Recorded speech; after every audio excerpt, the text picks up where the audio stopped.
Good afternoon.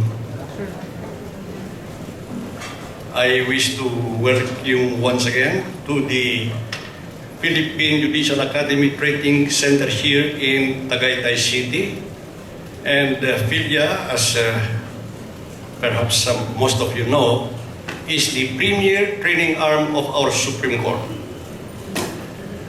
Most of our lectures and enhancement programs are conducted in this session and other rooms, and our stakeholders involve justices of the Court of Appeals, judges, court personnel, and lawyers aspiring for judicial posts. So, a lawyer cannot just say, soon I'll be a judge. He has to go through what we call a prejudicator program under the auspices of the Philippine Judicial Academy. This is about 14 days in duration. Now, the participants will be given a written examination, and based on that, PhilJA will, of course, try to determine who may be recommended to the Judicial and Bar Council, that is the body that selects nominees for the judiciary for the approval of the President. So that's how it was here. All right? Having said that, may I again mention that I'm the chairperson for today's session. I am retired Justice Oswald Kawili of the Court of Appeals. I was a former Assistant Solicitor General, and now, with a sense of justifiable pride, I say that I am the only Professor 2 of the Philippine Judicial Academy, which is the training arm of our Supreme Court.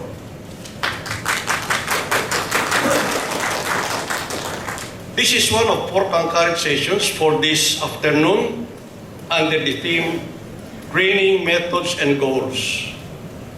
This session aims to explore the status of public confidence in judicial institutions, demonstrate how procedural fairness can affect and enhance public confidence, and finally, provide methods for educating judges on how to employ and apply procedural norms. Before we proceed, just a bit of information. We will proceed with the session proper, but before that, we have to announce some house rules. For security reasons, we enjoin everyone to wear your IDs throughout the duration of this conference. We request everyone to please switch off your mobile phones or keep them in silent mode. So that we can adhere to our program schedule, we will do away with lengthy kilometric introduction of our speakers. Profiles of the lecturers are anyway included in your kits. Also, to adhere to program schedule, our speakers are kindly requested to strictly observe their time allotment.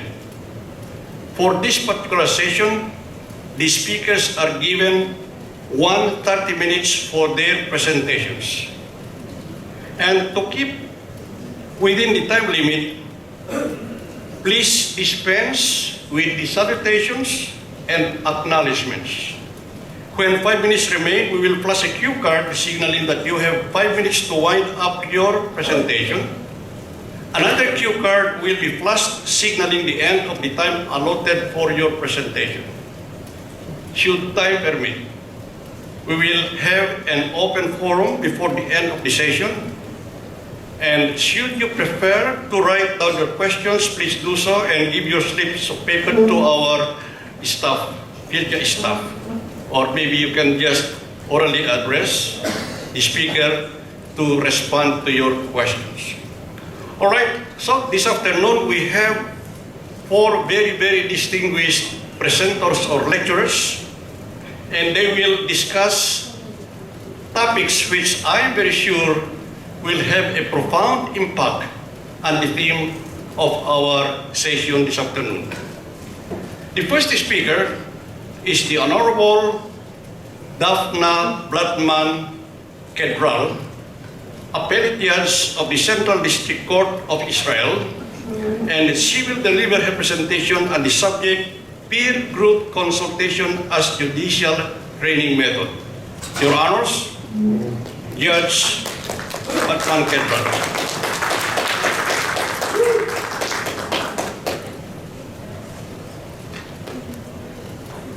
Good afternoon. I'm happy to be here and share with you some of my insights and experience about this subject that is about transferring the judicial system into a learning community. The subject name is Peer Group Consultation as a Judicial Training Model, and it is based on experience acquired in the Israeli Magistrate Court of the Central District between the years 2010 and 2015, years that I was the president of these courts and led the relevant project with the help, the assistance of my consultants, Dr. Ori Landau and Boaz Monk. Sorry, I must...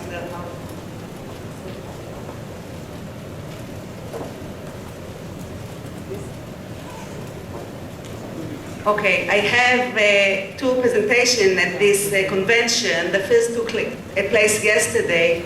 It was about the theoretical foundation of this method. And today I will repeat some of that, so I apologize for those who already listened and were in the last session. But today I will speak about principles and practices at the local level. Peer group consultation is a learning method whereby a group of judges from a particular place of work or particular field meet on a regular basis in order to conduct an open dialogue about their work.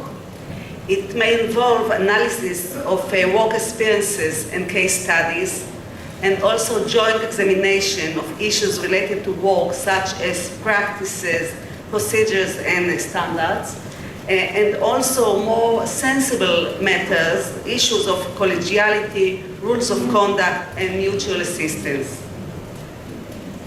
Our argument is that judicial knowledge has a special character, and that this method, the peer group consultation, I will also call it PGC, is the most suitable method for the development and dissemination of this kind of knowledge.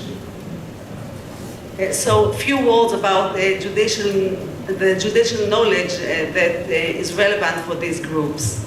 I can demonstrate it by asking you to imagine that you are a new appointed judge and you come in the first day to your courthouse and enter your courtroom and sit on your throne of justice for the first time and have your first case.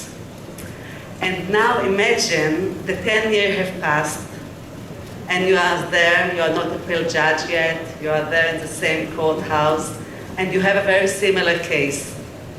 But now it's all different. We can feel the difference, I think, here, because you read the written argument in a different way.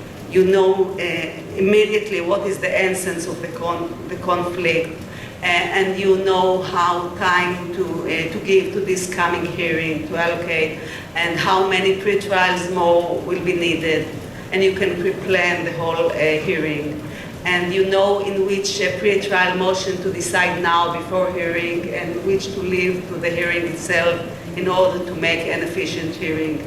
And then you enter the room, your courtroom, in a different way, because now you feel more confidence, and you know whom side to apply first and what kind of question to ask him in order to get right to the point. And then if there will be any violence of the court dignity, you'll know how to respond to that. And also you know when is the correct time, if any, to suggest solution to the whole case, to have a settlement. And this is a knowledge. This is a very important knowledge. This is an experience-based knowledge. This is the know-how. Our colleagues call it also the judicial art and craft, or the judicial artistry. It is tacit knowledge. And as you can see, it's practical know-how. It is about examples, metaphors, images, practical principles, scenarios, and rules of thumb that judges accrue in the course of their work. This knowledge has less to do with problem solving than with problem setting. Of course, we would like all judges to have it, not only by their experience. And the question is how to deliver it, how to surface this tacit knowledge. It is tacit not because it's hidden, but because it's so obvious that you don't even think about. So how can we surface it, and how can we derive it and share it among all judges? And the answer is by a process of reflection. It is known that the only way the professional can learn from experience is by experiencing and then observing his experience and learning from his successes as much as from his deficiencies. And you can read here that it's also applied to judicial training, that reflection in practice is the best form of judicial training, making it possible to observe, process, and critically examine the judicial knowledge. So in PGC groups, we learn this kind of knowledge, and we do it in a reflection process among the participation in the peer group. I will talk today about, I'll describe this process today. First I'll talk about the group, then its outcomes, the necessary condition for PGC, and also about the big change in culture that we must have in order to have this dialogue and discourse in the PGC. And then I will talk about the advantages of community learning in field. And I will end saying a few words about group learning and the judicial independence. The group is a facilitated group. The facilitator is a judge who is trained to be a facilitator. We have a special, yesterday I talked more about facilitating the judges, which is done in the same practice as the PGC. The facilitator must control the right atmosphere and keep the rules in this group. It is agreed that everyone can learn something from everyone. Either you are a new appointed judge or senior judge, you all learn one from the other. And the knowledge that anyone acquires through experience is valuable to everyone else. The subject there in the groups is always the judicial art history, as I said before, and it might be pre-planned or comes spontaneously from the members of the group. The members analyze together the incidents, they express opinions, and derive personal and collective insights from the discussion. That is the learning. After 5 years' experience in Israel, we had the outcomes, of course, and it showed that the method helps judges, newly appointed as well as veterans, to identify personal deficiencies and improve. It exposes them to many different ways, problem-solving methods, and helps them to adapt and implement the correct solution in subjects' cases they had. Many judges and managers reported about some improvements. First, we felt improvement in judicial skills. Judges became better listeners, and they also became more proactive. They controlled better the cases and the hearing. They also could deal much better with problems of delays of deadlines. It is a very popular problem, very known problem in Israel, so they controlled it much better. We also felt general improvement in judicial conduct. It was about a joint responsibility the judges felt towards all tasks and challenges in court, so they help and assist each other. It was also about things like hours coming and of arrival and departure coming from court, and also about deadlines, when to write my verdict and give my ruling. There was a big improvement in these things. And they also reported, judges, about the sense of security, team spirit, sense of belonging and friendship in courts. The group helped it, and of course, it's a benefit for judges because they were much more satisfied from their daily work, and it's also a benefit for the organization. The judges feel they're belonging to the system. So in order to succeed in these groups, there must be some preconditions which are not easy to have, and I will explain it in the next slide. The group must be an intimate group. We should have 8 to 15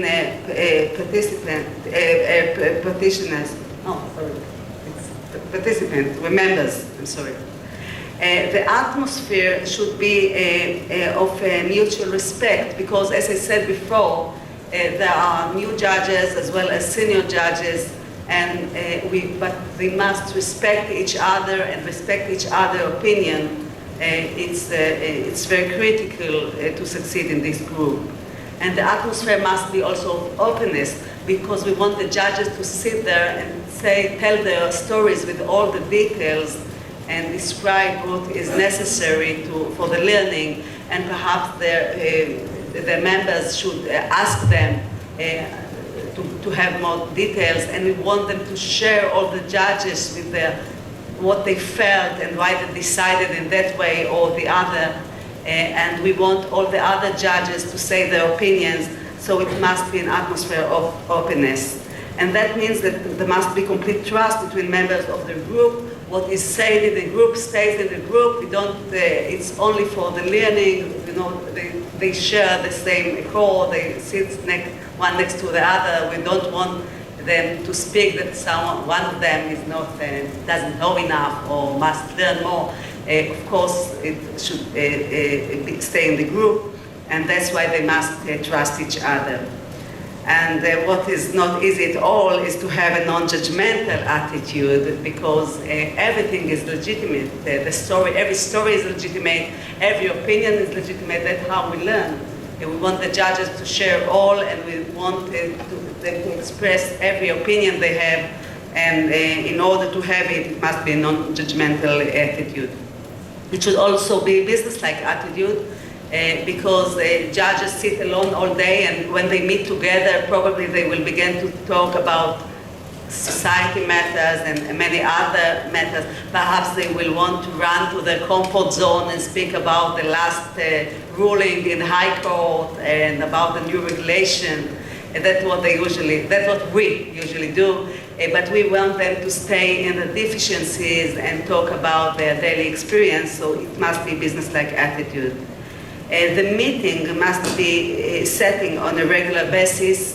We recommend once in 2 weeks or once in a month in order to have a continuity, which is a benefit of this group. Of course, learning together once in a month make the right relaxed atmosphere among members and colleagues.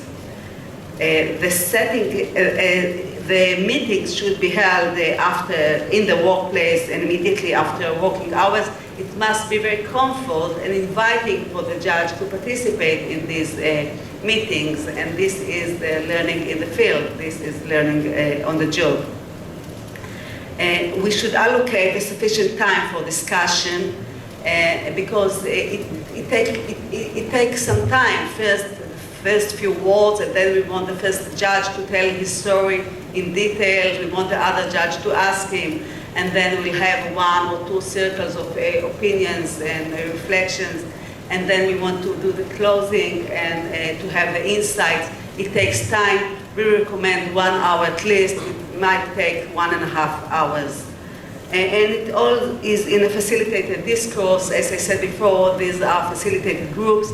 So this facilitator will help to have the right atmosphere and to keep the rules, and he will control the discussion, and he will be responsible that each of the judges will say his opinion and to do it in order. It might sound obvious, this precondition, but it is very different from our regular culture. The judge's classical culture is very different. As you can see here, the archetypal judge is seen as omniscient. He knows everything. It's functional for judges to know everything because they must decide in every dilemma they have. So probably we feel that we know the law, and we want them to declare that they need to learn every 2 weeks or every 1 month, and so it must be changed, this kind of feeling. And judges are conditioned to be judgmental in every situation. I think I don't have to explain it, isn't it? And judges are accustomed to expressing themselves in writing. That's what we usually do. We give our ruling, we don't discuss about it, not with the parties, not with the appeal court. And so it's a change. We want them to speak and to be very verbal about their decisions and daily experiences. Also, detachment is a functional component of the judge's daily work. We judge from the distance. We don't feel we don't want to be close to the parties. It keeps us objective. It defends our independence. So it's something that we usually do, this kind of detachment. But sitting in those groups, you must feel very close to the members. You want to share them. You want them to share with you all the deep thinking and feelings. And so it's a muscle that we don't usually use as judges. The judicial society is a hierarchical society and have a hierarchical mindset. Usually the senior judges teach the new appointed judge. That is the way that things are happened. But here we expect the senior judge to learn also from the new appointed judge, and it's very different. So we must change our mindset. A judge used to lecture like I do now. We know everything and we want to speak about it, and we are not good listeners to our friends. And in the group, we must become better listeners and to listen very carefully in order to have our relevant opinions. And judges are managers, you know. I manage my courtroom. I will tell the sides when to speak and when to stop, when the hearing is over. But there, I'm not the manager. I'm only one of the members. And the facilitator will tell me when to speak and when is my turn. So, of course, there's a big change in mindset. And we had a culture change in Israel when we did these groups. And it was worthwhile because, as you can see, there are lots of advantages in this community learning. First, learning is carried out in the workplace. It's easy and flexible to organize. As I said before, it's very comfortable for the judges that don't have to pack their suitcases and go from their work and from home. And it's theirs, because it's in their workplace, and they feel commitment when it's in their work, and they will always appear. We won't have the problem of not appearing to the courses in the central institution. Learning takes place shortly after the dilemma has arisen, and so it's always an answer for a specific need, and so of course it helps the learning. Learning is relevant, current, and timely in relation to encountered difficulties. Of course, it must be much more relevant than the courses in the central institution that are pre-planned 1 year or 2 years before, and are also oriented to all judges all over the country. When I learn in my court, in my environment, about my daily experience, will always be much more relevant and inviting. Well, this group meet on a regular basis, so the atmosphere is very relaxed one, and the relation between friends, and it helps the learning and the improvement process. A learning group can be very flexible about its learning agenda. Of course, it's there, they learn there, they can ask for a special subject that is needed at that time, and this flexibility helps also the learning. Learning that way helps the motivation of learning, because the judges decide together about the syllabus and influence the learning, the times of learning, and the subject of learning. So it's there that they feel the commitments to their friends, they feel the commitments to their own development and learning, and that's another benefit. Judges can immediately transfer the learning insight from the group context to daily work and share learning outcome with the group's members.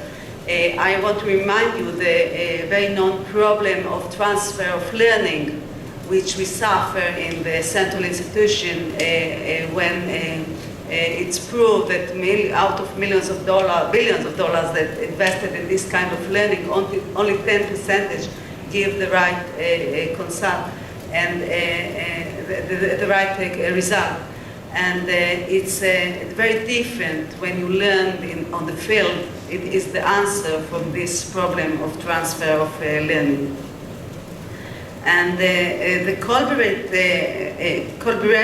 atmosphere helps for internal discussion about the problems between the judges and about norms of work.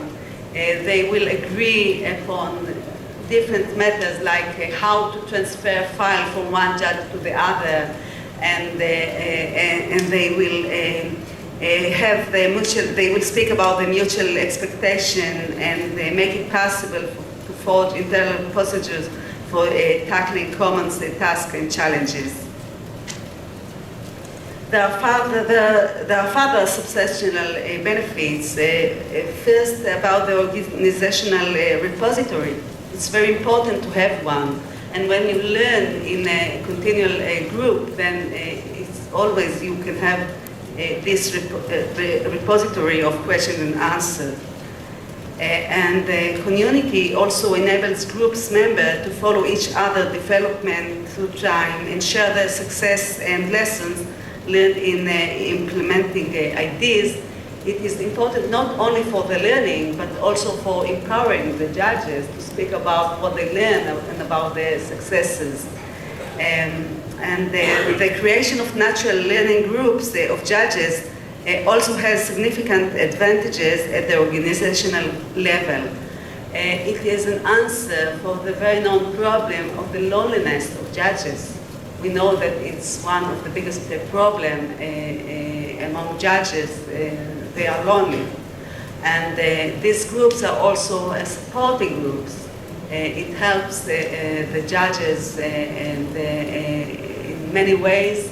They found their friends there. As I said before, it gives them a place to feel the belonging, and they are part of a team, and it helps to their development and also helps their organization.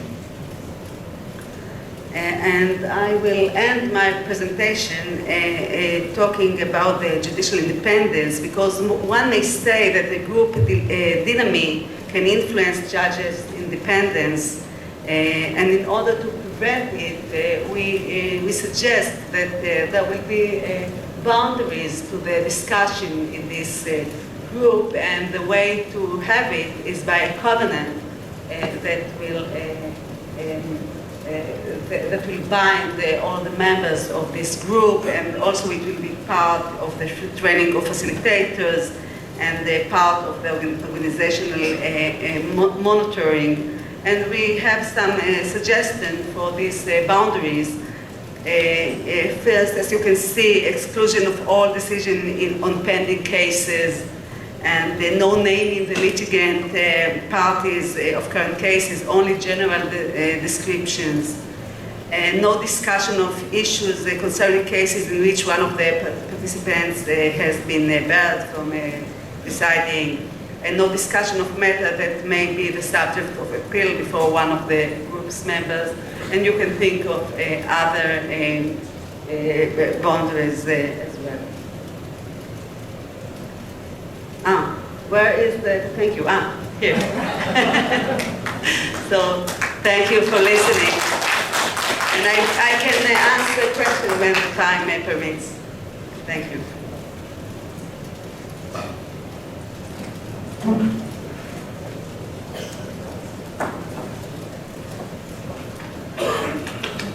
Thank you, Judge Ratman Gebran, for your interesting presentation on the subject peer group consultation in judicial training methods.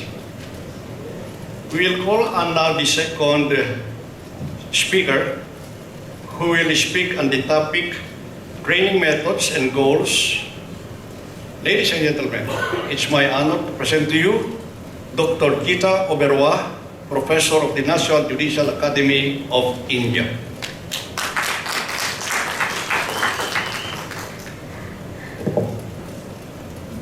Very good morning to you. No, good afternoon. In fact, it's good evening. Sorry.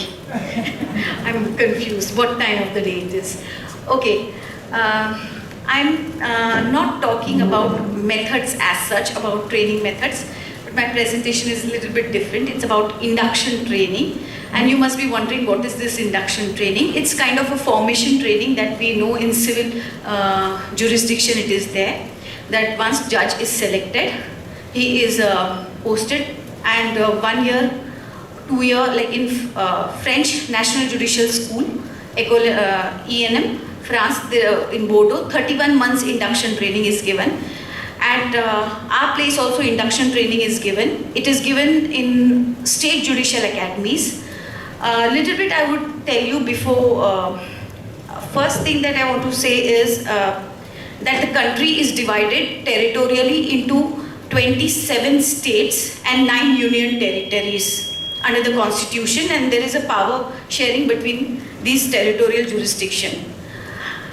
It is not a federal, in a sense, it is called quasi-federal because there is a strong center and weak states. And judiciary is not federally organized, on the contrary. Judiciary is organized in a unitary form of a system. So we have one Supreme Court,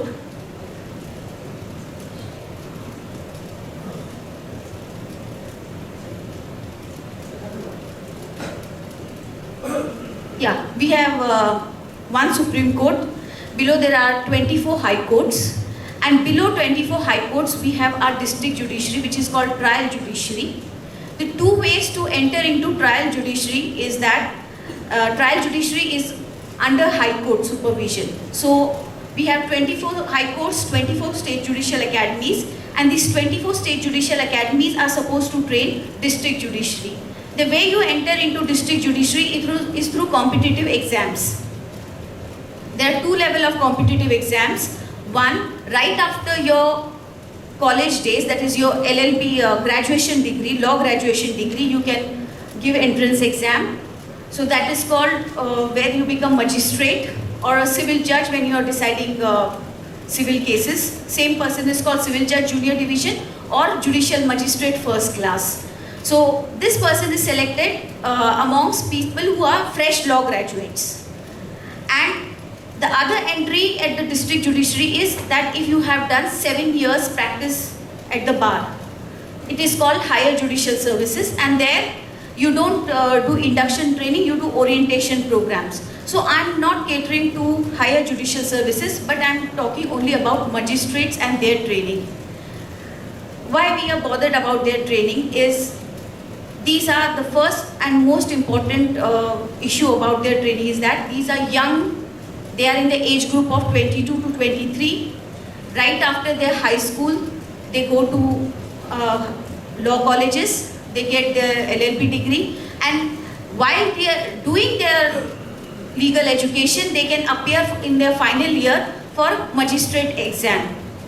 The exam is not so difficult and you can very easily clear, and over the years it has proved that these exams have not selected the best minds into courts.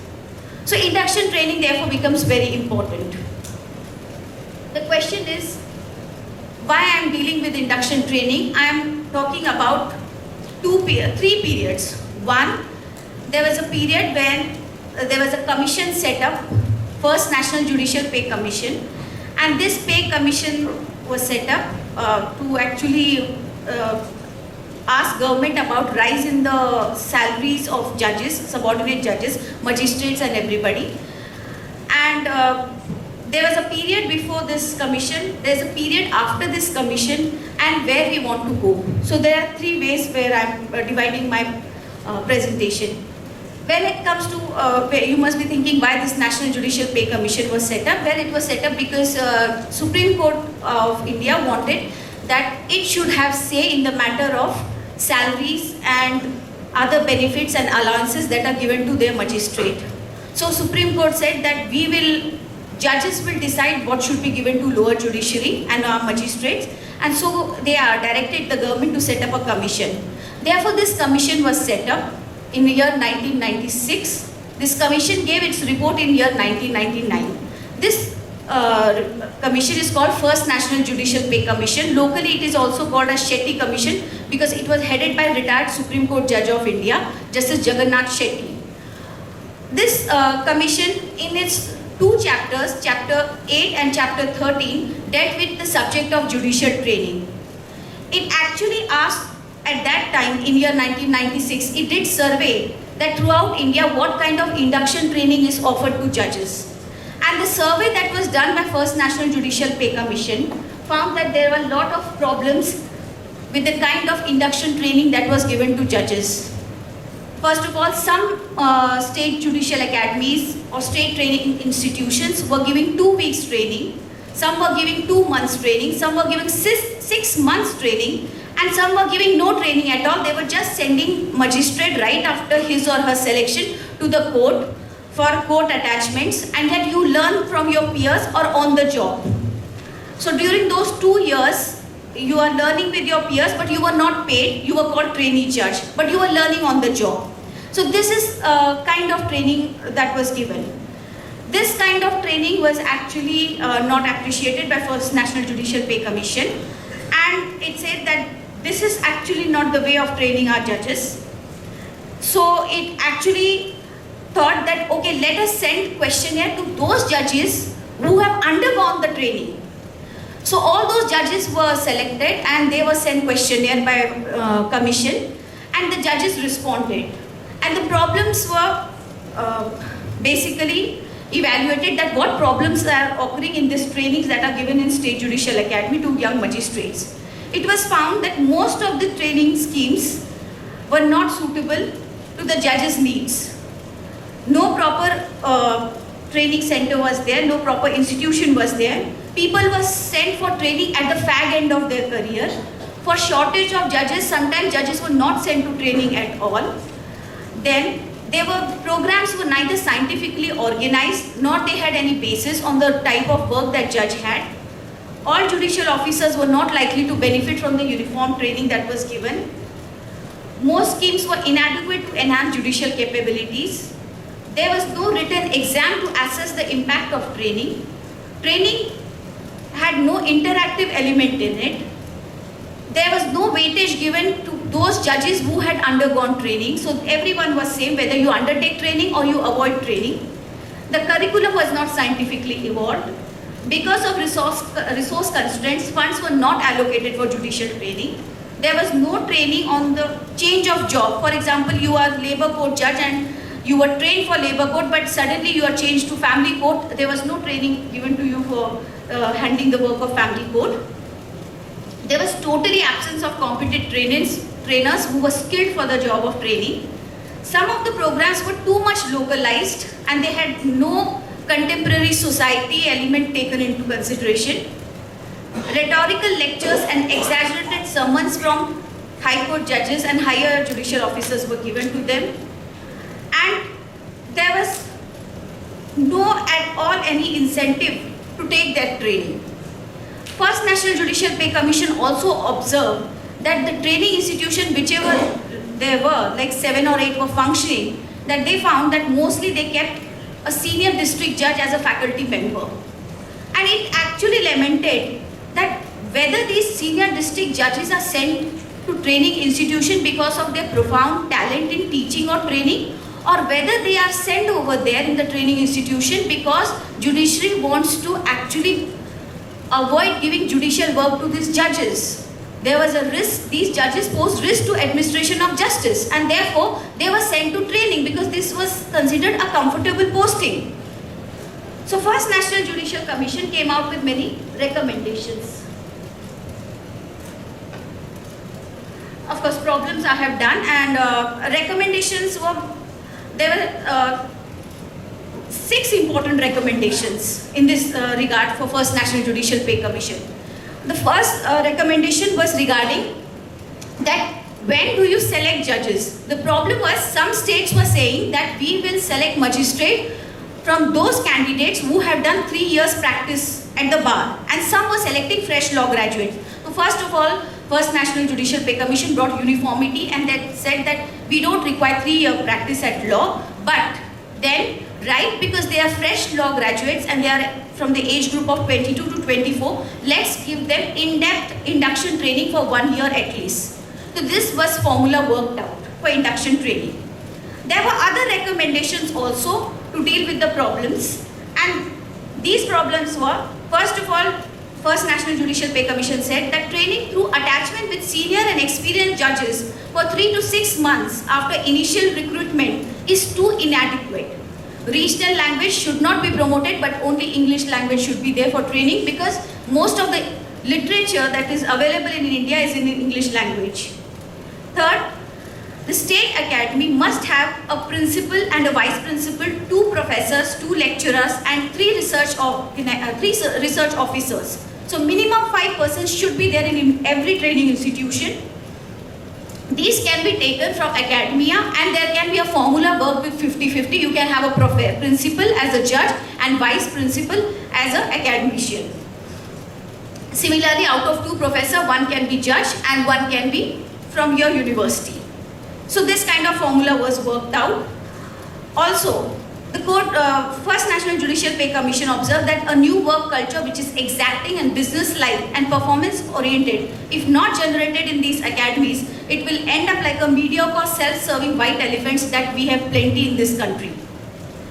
So this is how we came for induction training, and the question is why induction training is important. Well, as I told you first, very beginning, that these are very young law graduates. They have no experience at all. They've just come from their college and they are heading to the bench.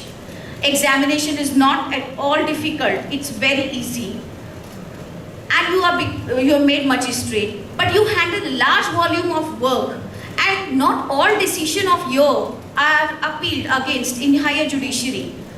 There are 80% criminal cases which end at magistrate's court itself. Nobody files appeal because appeal is costly procedure. So you are a court of final resort also for 80 to 90% criminal cases. Then the second reason for having induction training is that in courts like Juvenile Justice Board, magistrates know how to do follow-up as to what is happening in observation home. But in normal courts, magistrate right after sending a person to his incarceration does not know what goes behind, whether that punishment sentence that was imposed has got any effect on a person who was imprisoned or not. There is no way of knowing. So, magistrate does not follow up. Induction training is a place where you can take your judges who have been selected to these prison houses and show them the reality that this is where tomorrow you are going to send your magistrates. Just look at this place. Just think what effect it is going to have. It is going to bring more hardened criminal person out, or is it going to reform that person? So you actually take them around, which they are not going to have a time in their day-to-day routine life. Thirdly, many jurists and philosophers right from Roscoe Pound has said that justice will depend on the personality of a judge. There cannot be a separation of justice from the personality of a judge. So this is the time at the induction training when you can build a personality of a judge. You have 1 year with a judge and you can mold that personality to get a more suitable person for you. Then, as I said, that even a fresh law graduate is selected. This is not like ENM in France where you undergo. In India, it takes only 8-hour exam basically to be selected as a judge, civil judge, junior division or magistrate. Whereas in France, it takes 29 hours of exam. So you have very easy exam. And you don't prove that you are the best, that is why you are selected. You just happen to clear that exam and you have not put best mind into code. So this is, induction is a place where you can actually hone the capability of a judge. Make him the best.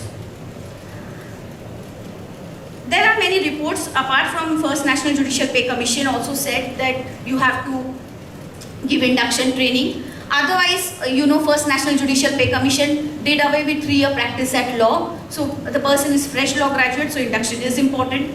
The question is that after First National Judicial Pay Commission, when this report was implemented in year 2002, the question is what changes are visible?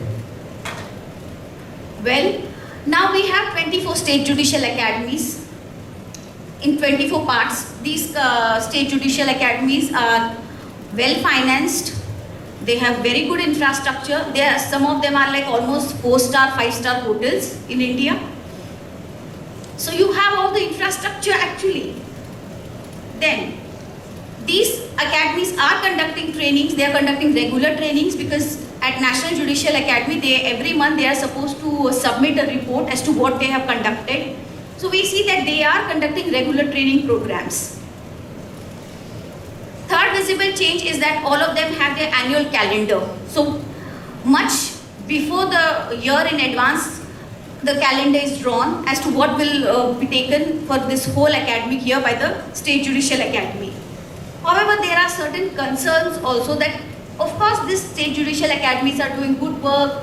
There is not such a big problem. We have traveled, we have done some, you can say there are some reforms, there are some positive visible changes, but then there are some problems also. And the problems are, first of all, that they are trying to copy the National Judicial Academy model. The National Judicial Academy model is that you provide 2 to 3 day conferences to High Court judges and Supreme Court judges. Whereas their main purpose was actually to provide in-depth induction course to judges. So there is this problem that we see that they are not actually, they have gone back. Now if we have looked into the calendar 2017 and 18, we found that they are giving not more than 3 months induction training at residence. This is the first problem that we have found.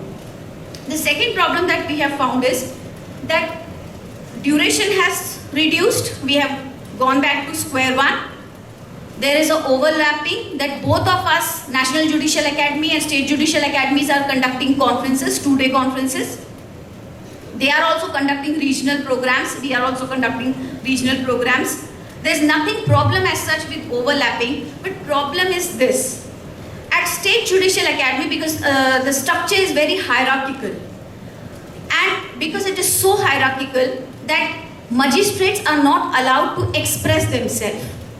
So a senior, I remember I was a director of one State Judicial Academy, and one of High Court judge came for some deliberation, and he asked questions to magistrate. What do you think in a certain scenario? Some of the magistrate asked question to him. They questioned him about that problem, and to my surprise, the judge said, you should never question a High Court judge. This is what we were taught by the bar when we were presenting our case before. I was like, this is educational setup. Like, how can you say you're not supposed to be questioned? Like, it's not a court. It's a training institution. So basically, the problem that happens is with the state judicial academies is that these High Court treat state judicial academies as an extension of court itself. So you are supposed to follow all that hierarchical structure. You're not supposed to question High Court judge. So there is a problem. The kind of there doesn't take place open debate, discussion. You are not supposed to actually give different experiences, and therefore this is not very effective. This 2-day training that takes place over there. This 2-day training is very effective at National Judicial Academy because we allow people to voice out any different experience that they have. They can object us, but that doesn't happen at State Judicial Academy. Therefore, there is a problem because the amount of information that is generated is not same at State Judicial Academy and National Judicial Academy.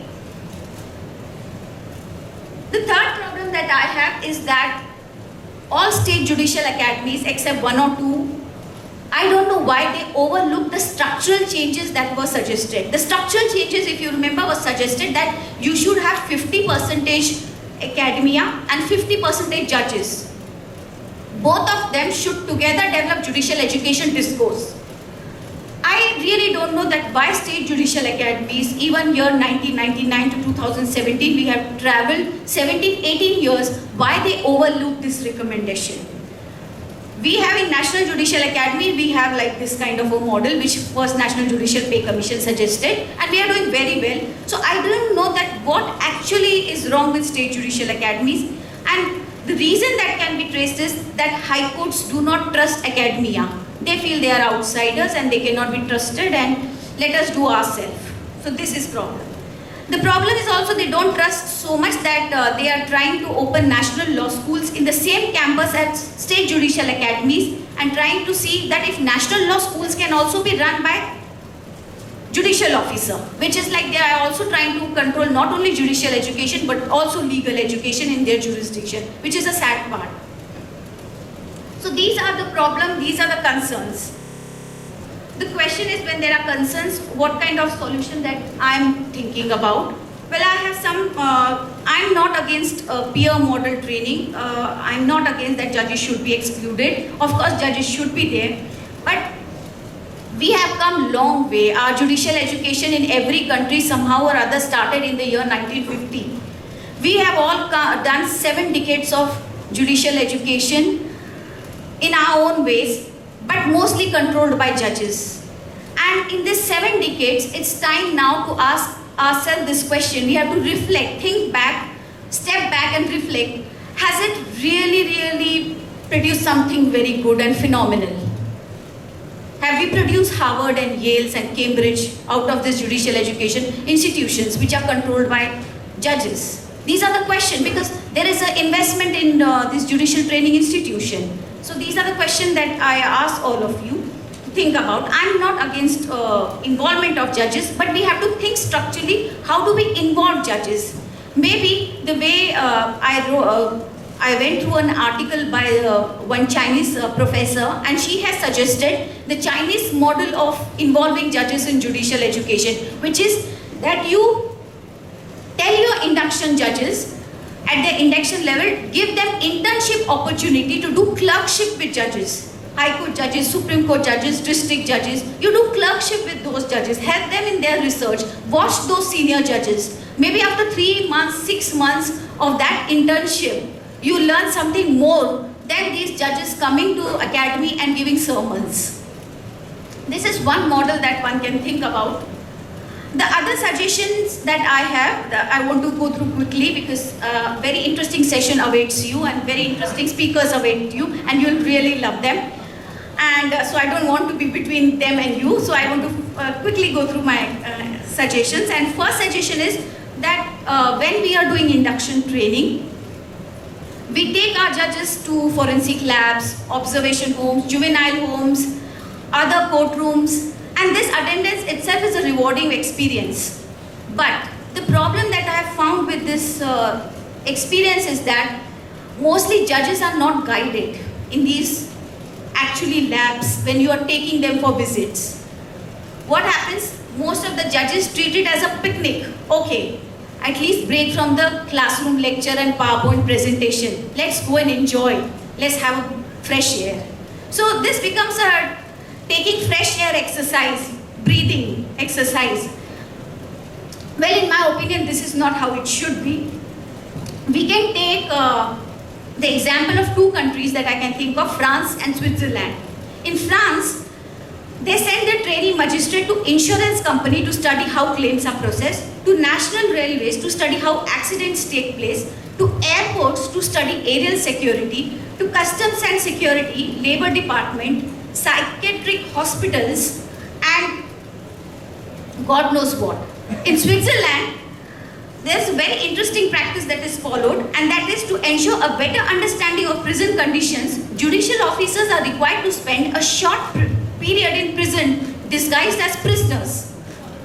In other countries like France, Japan, Tunisia, Thailand, Greece, Poland, Spain, they send their training magistrate to foreign training institutions to prevent the inculcation of an attitude of life which is too scholastic, uniform, and ex cathedra. We need to learn best practices from everywhere. Secondly, even though we are having so many state judicial academies in our country, but we are having too close their connection between state judicial academy and high court. It is a time that high court needs to cut its umbilical cord and set these babies free. This is my second suggestion, because baby will grow only when it is set free. My third suggestion is there has to be some autonomy given to state judicial academies, but I have seen that when autonomies are given, the linkages are made. I have, in 1980, I have this example that University of Virginia in the United States, with one of the training institution over there, established LLM program for judges. And this was very interesting because it was on demand of judges, and it really created some good program for judges. In India, I have a bad experience. One of our national law school in Andhra Pradesh, state of Andhra Pradesh, created a very good program, 6-month program for court managers, a diploma program. You will not believe it, the State Judicial Academy of Andhra Pradesh just ignored that program of National Law School. Not only that, in 2016, the High Court of Andhra Pradesh abandoned the project of employing court managers. So, law school was actually left like hopeless. What the hell is happening? So these conservative policies all the more make you think that whether High Court should be involved in judicial education and legal education. Well, other problem that I have is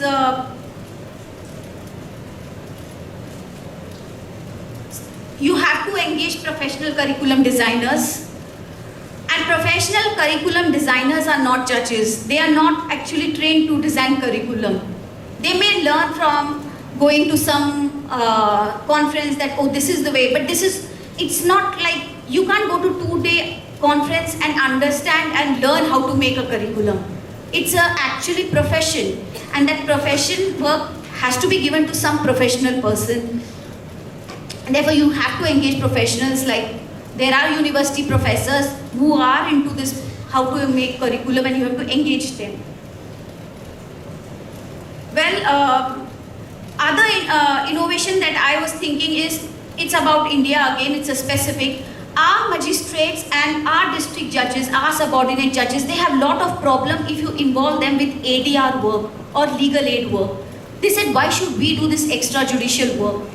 I think it is at the induction level that when we catch our judges young, that we actually train them to take the responsibility for extrajudicial work. Maybe we can actually encourage them to do mediation, conciliation, when they are actually in their trainee process, to do legal aid work, so that when they actually grow up, they don't have any problem with that work. They understand that this is actually cultural, there's a cultural acceptance for that extrajudicial work.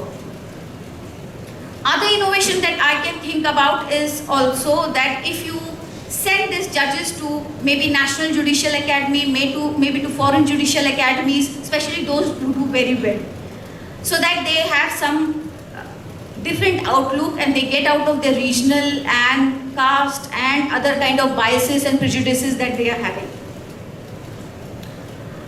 Well, also I have a problem with the duration, that in my opinion, even 12 months is very insufficient.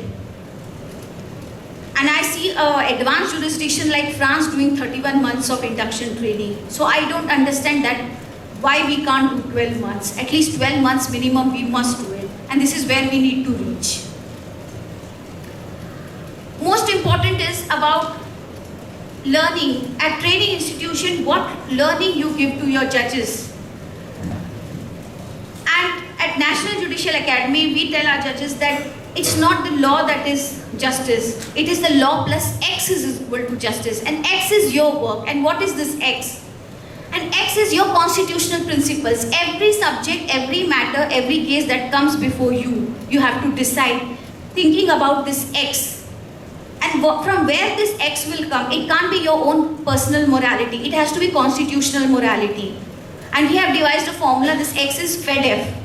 Freedom, equality, dignity, equity, fairness. In every case before you, you have to see whether these principles are complied with.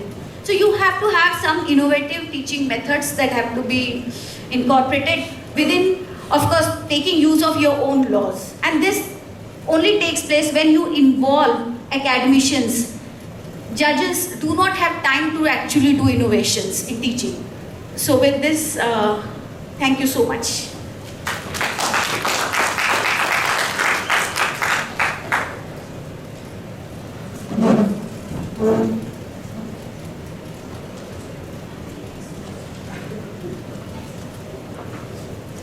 Thank you, Dr. Oberwa.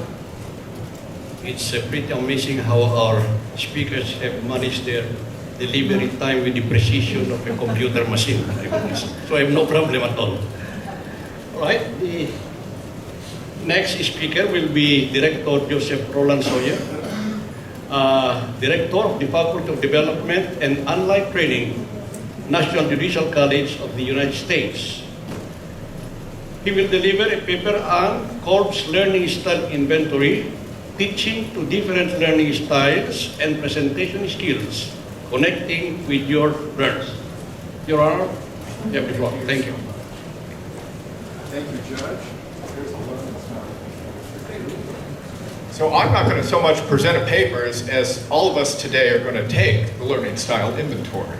And so we're going to look at Dr. David Kolb's work, and we're going to explore how that work impacts us as judicial educators. Now, I'm not the type of educator that says, hold your questions for the end.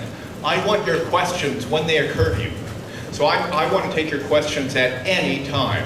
And so I'm going to get the mouse up here. And I'm going to not teach on top of the steps because I'll fall off. It would, absolutely. So we're going to talk about Kolb's learning style, and there's his circle right there. And so you can see we've got concrete experience, reflective observation, abstract conceptualization, and active experimentation.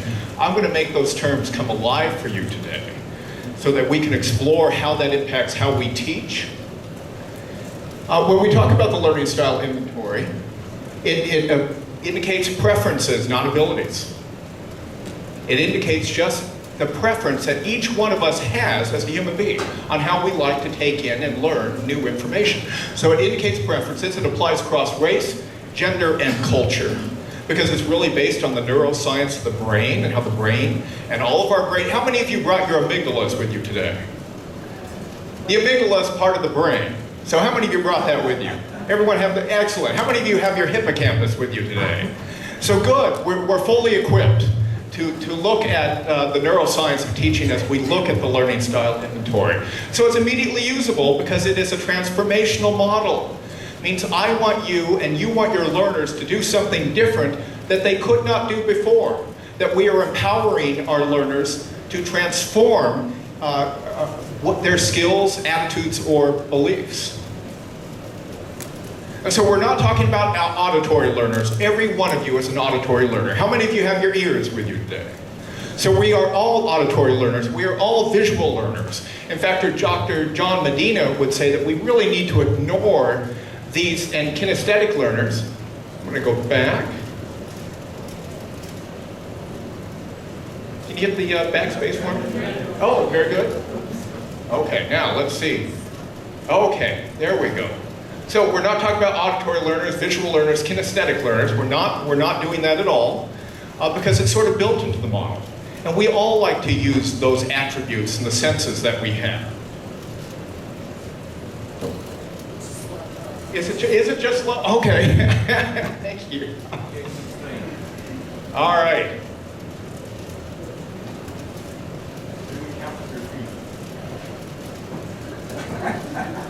And it's adult-only model, and let me tell you why. It's based on our previous experience. How much experience does a 5-year-old have? Not much. How much experience does a 50-year-old judge have? A whole bunch. Absolutely, just a whole bunch of information. And so we know that as adults, we process information. It's not that we process it differently, but we reflect on that information and we think about how that information impacts our lives and whether it conforms to previous information that we already have. And so we do that in a way that children do not. And so children lack significant experience, and it mirrors the Myers-Briggs type indicator. For those of you who are familiar with that, if you're not familiar with that, that's a personality test that courts in the United States use a great deal. But the reason why I bring this up is that this learning style inventory has been peer-reviewed hundreds of times. And so I just want to make sure that we know that going in. So my learning objectives for this session is at the end of the session, you will be able to assess your own learning styles. Why do we want to know our own learning style? I heard something. Yes. Excellent. Well, I'm Judge G. Gill from the Philippines. It will also help us in approaching the kind of methodology that you want to introduce, for example, to the learner. For example, for my children, one of my children was assessed to be more of a kinetic learner. Oh, very good. And so the teachers observed that through that, he likes to cope with a lot of things. So as a mother, I'm able to address that in teaching him. Absolutely, absolutely. And another reason, I think that's so wonderful that your child's, how they want to learn, how they want to take in information. And it's wonderful when we know how we want to take information, because one of the things we need to do as learners and as educators is we need to make sure that we don't just teach to ourselves, that we just don't teach to our own learning preferences. And so we're going to discuss how learning styles relate to teaching styles and describe the 4 modes of learning for Dr. Kolb's learning circle and analyze implications for teaching around the circle. Whether you plan curriculum and build in learning activities so that whoever delivers your curriculum will teach around the circle as well, or whether you're teaching yourself. We want you to make sure that you use a variety of teaching, as we discussed for many of you who were in session 6 yesterday, and we saw some of those examples provided by Louisa, and we talked about teaching in using different activities. So here we have a box, a blue box around the north to south pole. Concrete experience and abstract conceptualization. That's how we take in new information according to the work of Dr. David Kolb. But I'll tell you this is not one thing or the other. It can be a spectrum. So I'm sort of down here. I like it in a written format. I like it in a lecture-based. William is way up there. He likes it in concrete. There's my colleague William Brunson right over there. He likes to actually be doing it. When he learns, he wants to be doing it. But there are some judges we know are right in the middle. And they may not have a preference for one way or the other. So this is how we take in information, either a concrete experience, where we actually are learning by experiencing, learning from specific experiences, often being sensitive to people and feelings. Do you know anyone in your court that you consider more emotional than you are? And if you know that, raise your hands. So we know that there are people who are just sometimes more sensitive and more attuned. In fact, judges who are sensitive to other people's feelings, Judge, do you think they deal with self-represented litigants better? Yes. Yes, I absolutely agree with you. I think that's absolutely true. And abstract conceptualization, I think the U.S. Supreme Court's all right there. Because that's just theorizing, logically analyzing, acting on an intellectual understanding. You can hit the space bar for me. Thank you. And now we have our axis around the east to west. We have the box around the east to west axis, active experimentation or reflective observation, because that's how we give new information meaning. That's how we process it. In William's case, William likes to actually work with his hands. He wants to do it. He wants to be involved in it. I need to reflect on it and give it meaning and think about the implications of what I'm doing before I take action.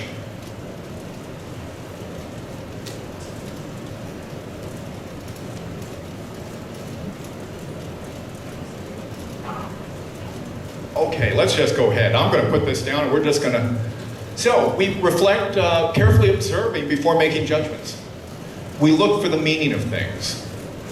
Or with active experimentation, we learn by doing it, trying it out, taking risks, being very action-oriented.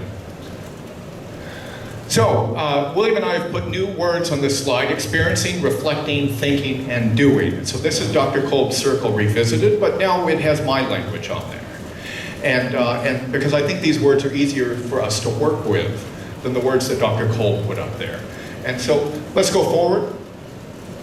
Now you'll notice that we have learning styles. These are learning styles. And again, as I said yesterday, Dr. David Kolb has to be published. And so he's going to use weird words that you may not have seen before. And so this is a learning style, assimilating. This is another learning style, converging. And this is one, accommodating. William, what's your learning style?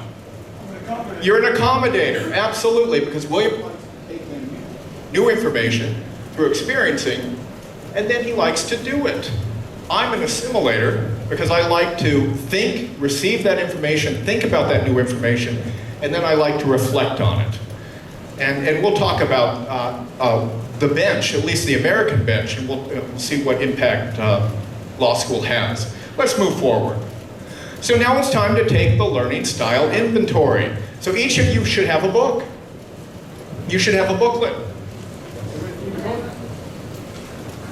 And inside this booklet, right in front of page 13, you should see a handout. So everyone has a handout, and you'll notice that this handout has 12 questions on it. And they're not really questions so much as they are a sentence stem. And if we look, there's an example at the top, and the example in the green box at the top says, when I learn. And then we see 4 different endings for that sentence. When I learn, and the 4 different endings are, I am happy, I am careful, I am fast, I am logical. Now, if I'm going to fill this out for myself, the one that sounds most like me is I am logical. So I'm going to put a number 4 in that box. And you're going to put a number 4 in the one that sounds most like you when you fill out one of these questions. I'm going to then put in a number 1. It says, I am happy, I am careful. I think I'm going to put a number 1 and I am happy. And it's not because I'm not happy when I'm learning, it's because I'm just not having those types of responses. So I'm going to put a number 1 because number 1 is the item that is least like you. So 4, you're going to put in the box for the item in each of the sentences that is most like you. And then you're going to put a number 1 in the box for the item that is least like you. And then, of course, you can figure out the 3 and the 2. The 2 is the one that is next least like you, and the 3 is the one that is next most like you. We're going to make sure that you have a 1, 2, 3, and 4 for every line. And so I want you to take the time now to fill this out. William and I are going to walk around the room. If you have any questions, raise your hand. We will come to you and talk to you individually. And then when you're done, we'll visit you about that and talk about next steps.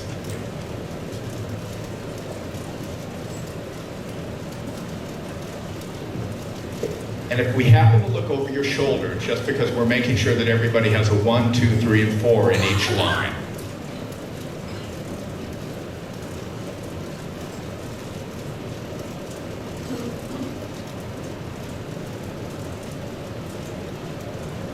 By the way, this document is writing through to a sheet on the next page.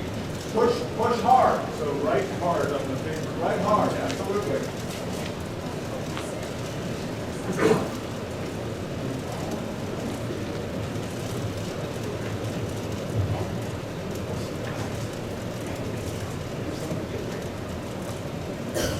Those of you who haven't noticed, there is a desk. If you'd like to pull out your little desk, you can do that as well. Make it easier to write. Just put the handle on the right-hand side of your desk.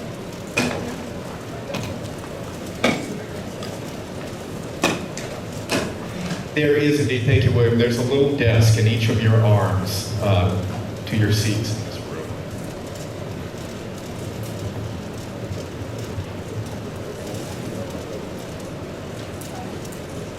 there are no wrong answers to this assessment. Yeah.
So once you're done answering the 12 sentence stems, you can take that first page and you can rip it off. Because underneath that page, you will see a variety of different shapes. Up at the top of the page with the different shapes, you'll notice that there's room at the top of the page for you to put the totals. Because you're going to put the total for each shape. You're going to add up the total number for each shape. You're going to write it down at the top of the page. And the individual numbers for each shape are going to be 12 and 48. And the total for all 4 shapes is going to be 120. Now, if you end up with 119, or if you end up with 121, don't worry. That is not going to change your results. So I don't want you to panic. So if you're a number off, that's okay. If you end up with 150, we have a problem.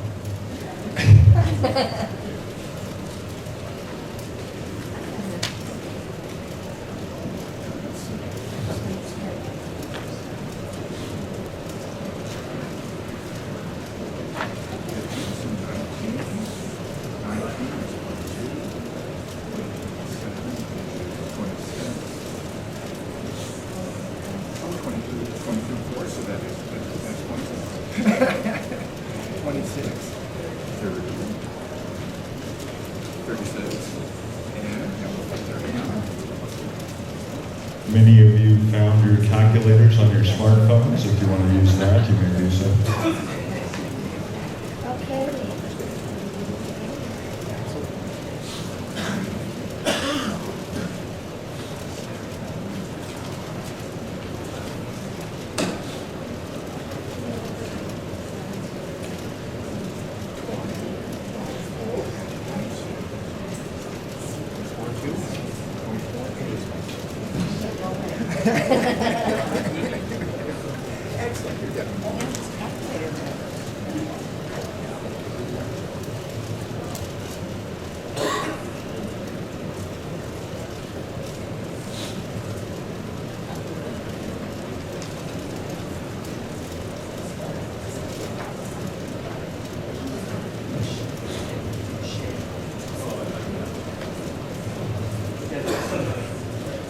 How many of you have your totals right now? Excellent, excellent. If you haven't, don't worry, we're not going to panic. We're going to go to the next slide. You want to panic. Run for your life. So we're going to go to the next slide, because on the next slide, you actually see the same graph that appears on page 3 of your book. So you have this graph on page 3, and the designers of this graph decided to use the smallest font possible for the numbers on this page. But you'll notice that you have the 4 totals at the top of the page on the pullout that you finished. And we're now going to graph those totals. So you're going to end up with a kite-shaped object, and I'm going to draw mine for you so you know what I mean. So let me demonstrate that for you.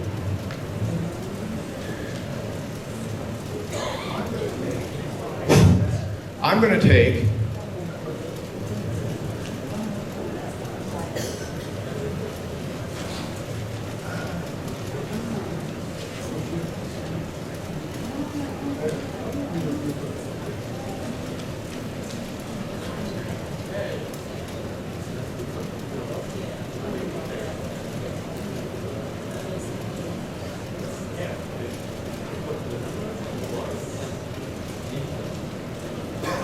I'm going to draw my numbers here.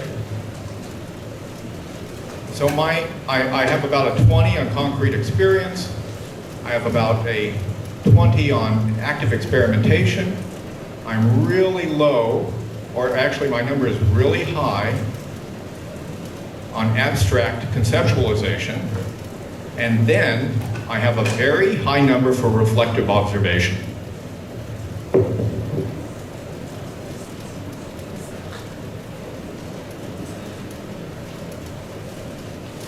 So you're going to make little dots on those numbers, and hold up your hand if you have any problems. William and I will help you with that.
So how many of you have a kite on page 3? Oh, look at that, a man after my own heart. Look at that. Oh, Bizarro, no, oh. No, you're balanced. She's balanced, you're balanced. Oh, and look how creative you are. And do you think that hits you? Yes. No, you're balanced.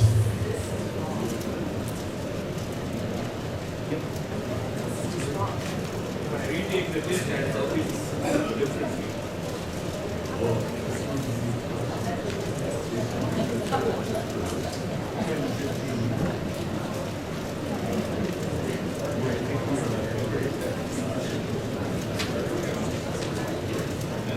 Yeah, well, yeah, he's bored.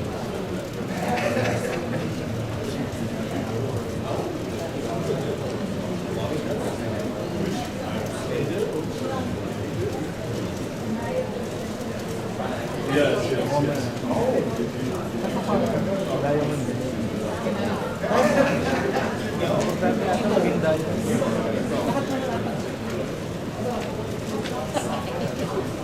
Parang ganito. Balance. Balance. Balance.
Absolutely, certainly.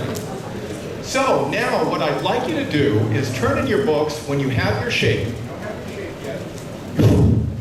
If you don't have your... Okay. We have a new one of these? No, a new one.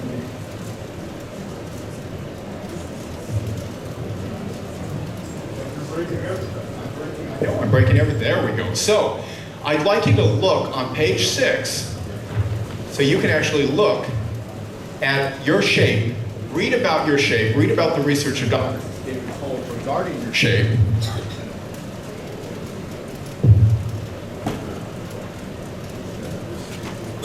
And we'll give this some meaning.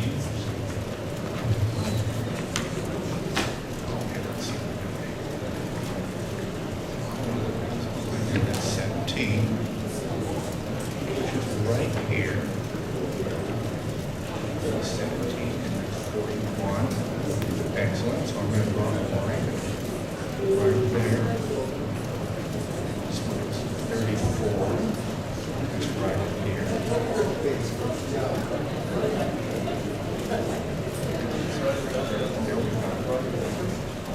28. Excellent.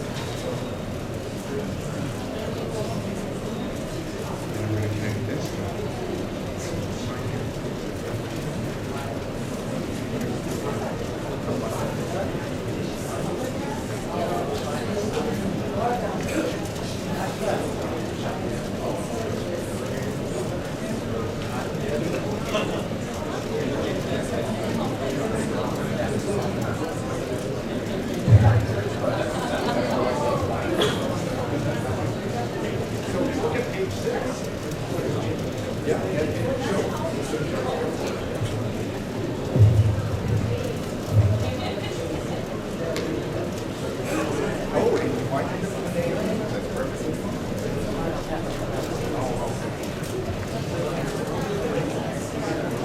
Look how balanced it is.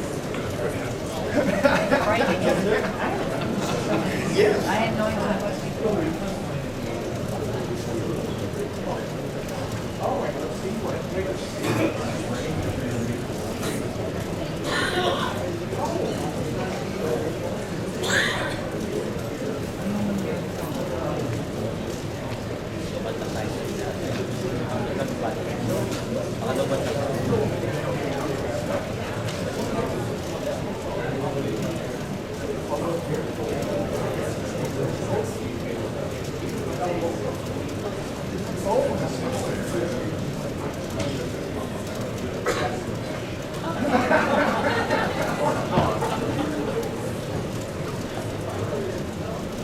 So how many have their shape completed? And you read about your shape. So now we're going to turn to page 7. And page 7 has more math. And when you're done doing the math, I want you to ignore the sample at the bottom of page 7, because that is not helpful. When you complete the math, you may end up with a negative number. A negative number does not have a negative connotation. So a negative number is perfectly fine.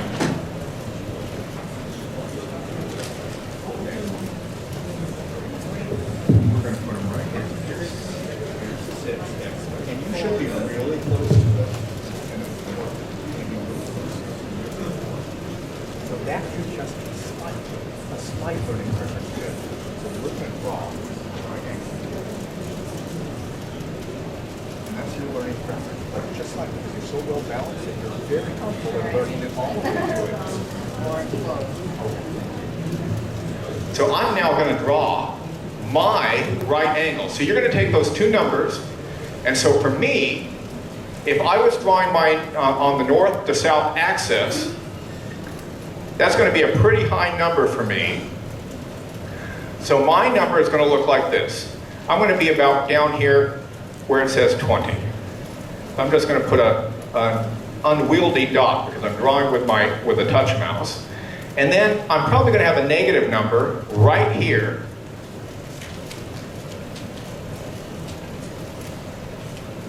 And once I have my two numbers, I'm going to draw a right angle. So look at the angle that I draw. And this is on page 8.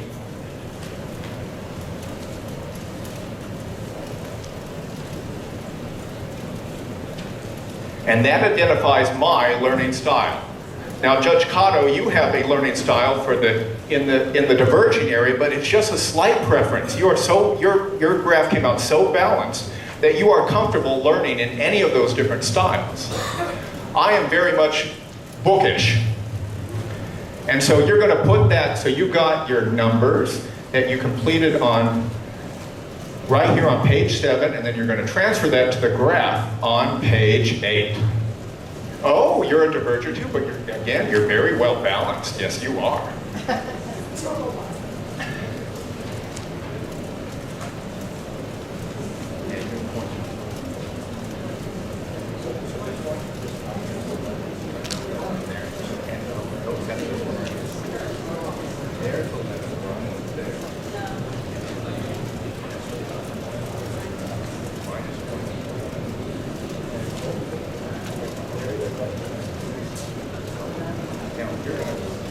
That's all right. So you're going to draw a line up. And an assimilator. And again, this another fist pump. Oh, it's OL, right? Oh, look at that. Look how balanced you are. It's right here. No, here's the 0 right here. So it's not, you think it was in the center. It's not. So let's put a dot on that 0. And 12, and there's 12 right there, an accommodator. And you know, accommodators and assimilators sometimes have conflict. Have you noticed that?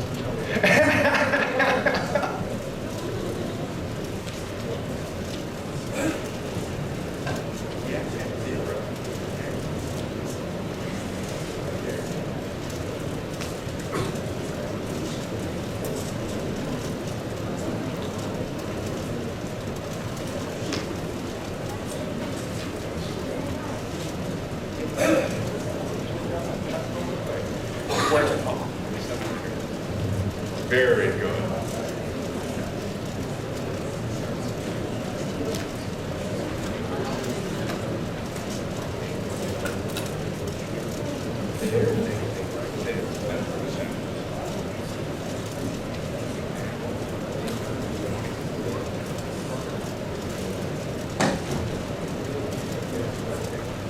You are an accommodator, and that's very consistent. Just one wrong, one right angle.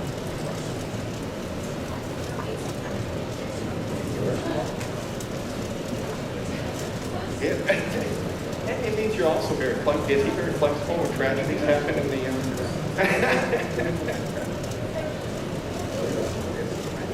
Oh, wow. You're so sane.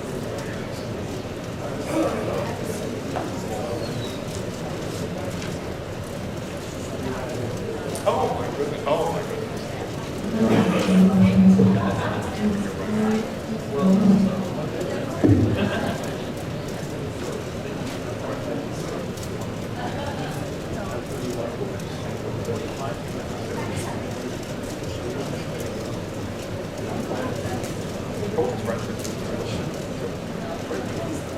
Right there, right where my road. Because he's not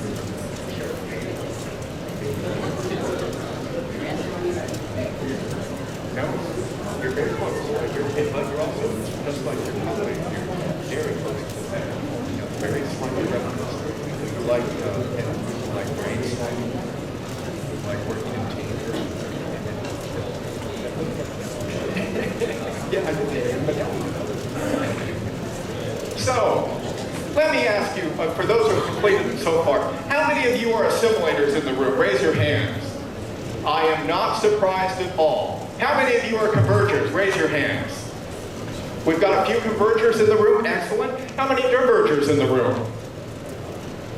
Wonderful. And how many accommodating styles do we have in the room? Absolutely. You know, we did this with 8 judges from Bulgaria, and we ended up with 2 from each learning style. And so you usually, the point is that when we have a classroom, we have all learning preferences represented. And we don't want to teach to any just one particular preference. We want to make sure that we teach to everyone. And so there are ways and techniques that we have to do that. And so I'm going to thank you so much. There we go. So let's talk about the accommodators. All accommodators, raise your hands again. Excellent. So accommodators like putting ideas into action. For the accommodators in the room, does that sound like you? It's adapt well to changing circumstances. So I was going off to teach in Africa once, and I was going to teach for Moses right back there, and I'm informed by United Airlines that our material has been lost. They've lost our teaching material. I'm an assimilator. I like to plan things out, so my plans have gone awry. But William, he's an accommodator, he says, we don't need any teaching material, let's just go. And they found it anyway. So we adapt to changing circumstances very well. William is an accommodator. Intuitive trial and error. Does that sound like you, trial and error? But let's look at the... accommodators are very goal-oriented, very accomplishment-oriented. Often love to implement decisions. Entrepreneurial and very adaptable. And that definitely is my calling. Divergers, the creator. Let's all see the hands of divergers in the room. Excellent. For divergers, you're very imaginative. You consider yourself imaginative. For the divergers in the room, does that sound like you? How about you look at many different perspectives of an issue? You often specialize in arts and the humanities, but don't get bogged down in that. We have every single learning style represented in every single profession. And by the way, you are not locked into a learning preference. This is only a preference. None of you would be in the high-level positions that you are today if you could not learn in all the ways identified by the circle. And the tool, we talk about the circle because we want you to use different ways of teaching.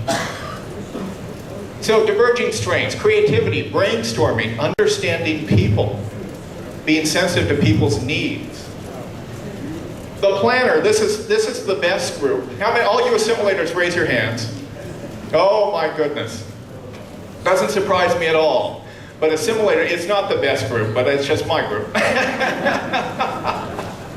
And so ability to create theoretical models, look at various observations, inductive reasoning, planning, creating models, formulating theories, being patient, defining problems. For assimilators in the room, how many of you think this sounds like you? So let's go to our next. Convergers. Convergers like very practical application of ideas. They do very well on conventional tests. They like hypothetical deductive reasoning. They like design, decision-making, problem-solving, logical thinking. They're very action-oriented, often impatient. They want to make a decision. Why can't we do this now? We hear that. So if you're a diverger, what one question, what one word do you think goes in that empty space right there where it says asks? What one word? When, that's a great guess. Why? Why? Let's see. Why, indeed, why? Divergers ask why. But here's some potential shortcomings for the diverging style. Sometimes they get caught up in dialogue. And you're just a slight. And they get caught up in information gathering. And so these are potential shortcomings. Let's look at the assimilator. What do you think one word goes in that space for the assimilator? How? What else? What else might go in there? What? Absolutely. Let's go back. There we go. What? Here are some potential shortcomings for the assimilator, and that's the plurality of this room. We get stuck in the planning stage. We make wonderful plans. William is an accommodator. If he was going to go build a shelf, if we went to a store, we bought a shelf, each of us bought a shelf for our own garage because we needed new storage. Here's how William would put that shelf together. He would open the box, he would take the instructions out, he would throw the instructions over his head, and then he would start to put that shelf together. How many of you would follow that same example? Here's what I would do. I would read the instructions. I would count all the screws. I would put the screws in little piles. I would want to know if I was missing one screw before I started even to put that shelf together, because I do not want to waste my time. So I've done all this planning, all the screws are laid in their proper place, and then I might go read a book, and those parts are going to sit there. I plan to put this together. It's all ready to go. The tools are laid out. It's all graphed, and then for 4 days the shelf will sit there before I put it together. How many of you, does that sound like you if you're an assimilator? No, well, you're not an assimilator, that's right.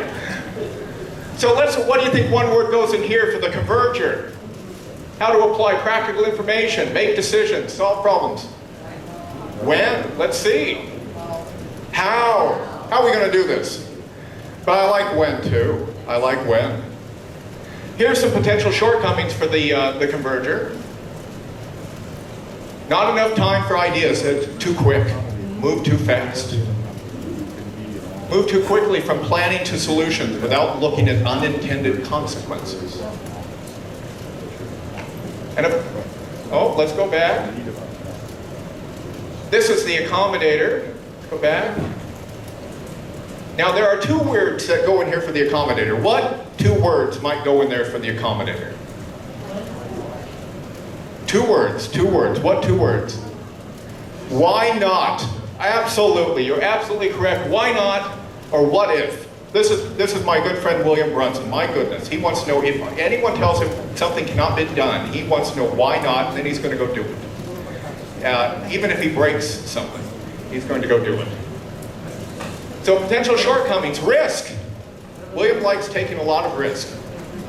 And analysis. He relies on the analysis of other people, often mine, and I would recommend that. So here's the American bench. This is only the American bench, but it kind of mirrors this room. Isn't that interesting? And so it mirrors this room. Again, 48% of the American bench are assimilators, 21 for convergers, 19 for accommodators, and 12 for divergers, but you'll notice that still for American judges, all 4 learning styles are presented. And what this means for us is that it affects how you teach and how you should plan your teaching.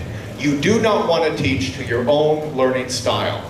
You should balance your own preferred styles with all the other styles, because we want to make sure that we teach to everybody in the room. And in your materials, in the little thumb drive that you have that came as part of your name badge, you have a list of different learning activities prepared by Dr. Pat Merle, and who taught us how to teach, didn't she, Judge? Sure did. She did, and she has different learning activities, more than 40 different learning activities that you can use when you're planning educational programs. Because we don't want to stick to just one learning activity. We want to use a variety of learning activities to increase comprehension and retention. And if we just lecture to people, we only have a retention rate of 20%. If we lecture and reflect, and we can reflect in groups, we can reflect in small groups, we push that comprehension and retention up to 50%. If we do theorizing and experiencing, we now have 70%. And if we do theorizing, reflecting, if we go all the way around the circle, we can get up to 90%. In fact, you know how you can force someone to get up to 90% in learning a topic? What if we, based on our guys, Yes. make their groups and then call them and just... No. I'm sorry. You don't want to do that. You do not want to over-support learning styles. If you don't want to take all the assimilators, that is not going to be an effective model, and teach them only through lecture, and all the accommodators and just have them do hands-on, then we're not creating enough challenge.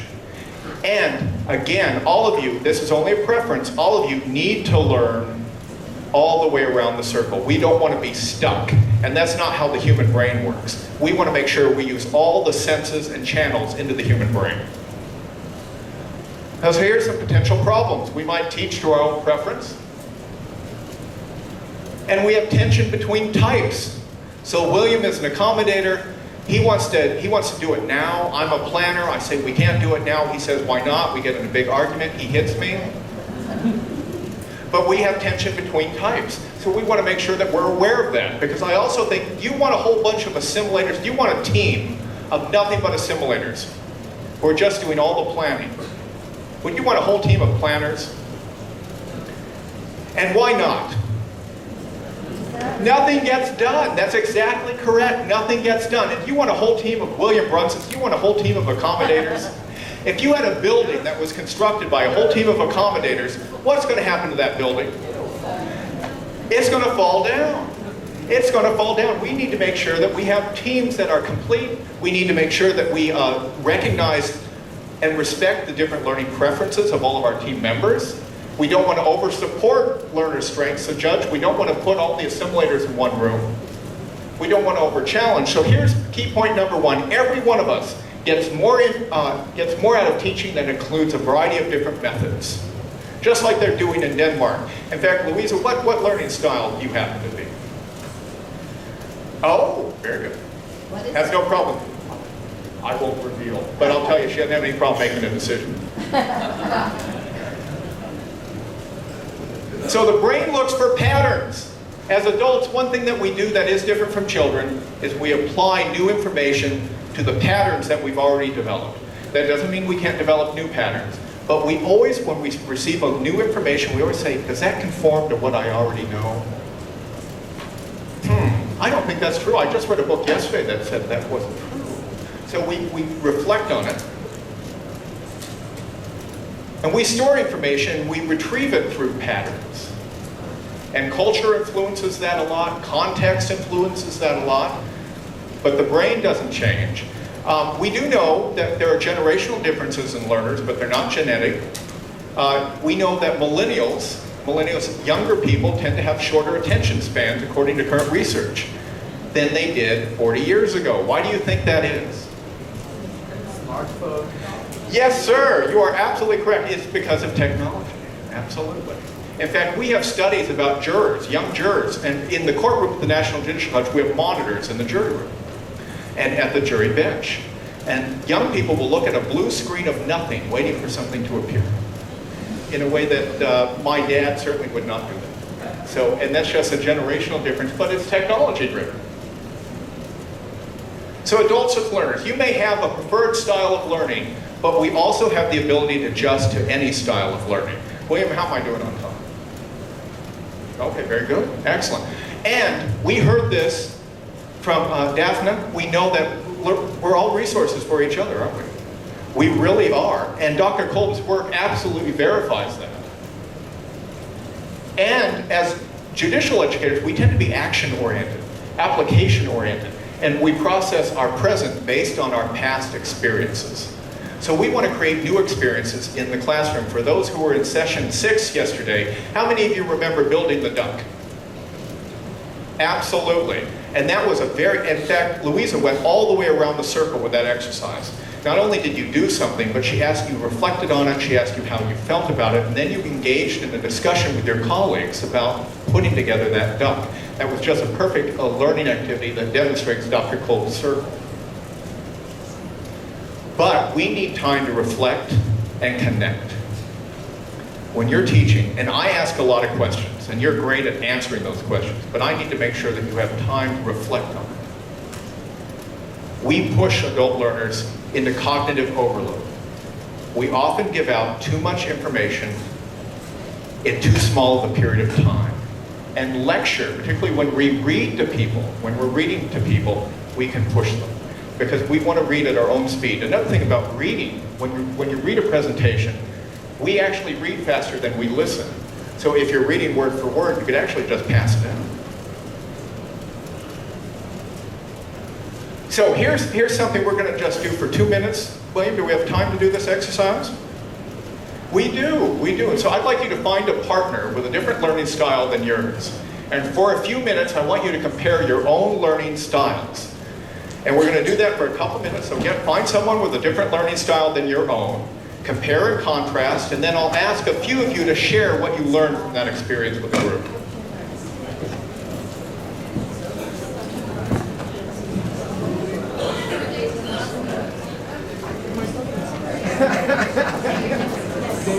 That's right. Although you're so lucky, you know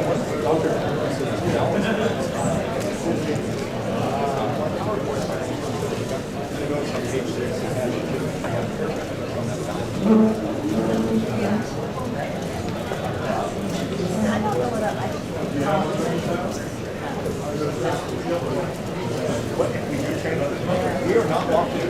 We are not locked in. All right.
That is a great question. So I'm going to answer that. You have a very strong preference. Your preference is just barely there. So you can read that sticks out from the center. It's how strong that preference is. And my preference is very much like yours. Tell us about your life, how you like it.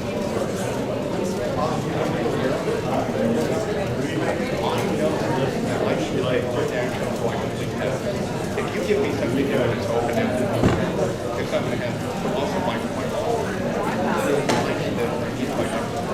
all right, how do we done with that?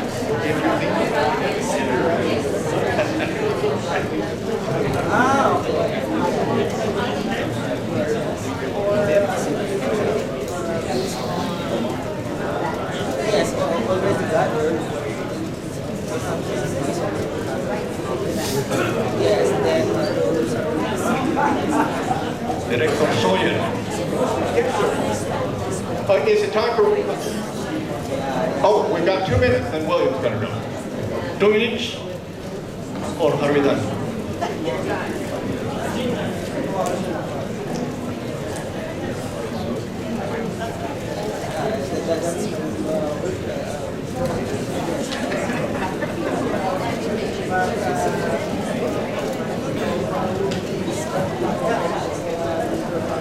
All right. So I'm gonna call upon what in America we call a shill in the audience, or a plant. What did this team of, as you went through, what did you notice about the differences? It is almost complementary. I mean, she's her, and I completely agree with her. We would make a great pair. We have an assimilator, and we have a converger. And I think that absolutely it would make a great pair. And that's the great thing about having different learning styles. And another assimilator. Very good, because you don't want me, you're an assimilator too. Oh, see, that's wow, you are, wow. What did the two of you learn about your learning style? I think you were particularly reflecting on why you chose the job that you chose, the way you like to think things through, but you'd also adapted to be more of a doer. So in light of those balance and the other things, you've adapted her styles to be more of a doer, because otherwise you'd be thinking forever about everything. So that's good. And I do that too. I have to make sure I put deadlines on my calendar, or it's not going to happen. It's not going to happen. Absolutely. Well, the point of this presentation was to get you to use learning activities, because learning activities are going to empower you to teach to everybody in your audience of learners and to get their attention. And William, you're going to talk about some methodologies for getting the attention of learners when you talk about opening a presentation. So let me turn it over to my colleague, William Brunson.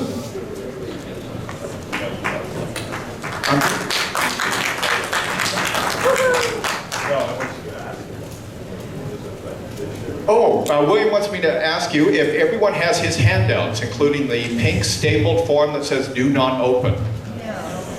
I'm going to give you. There you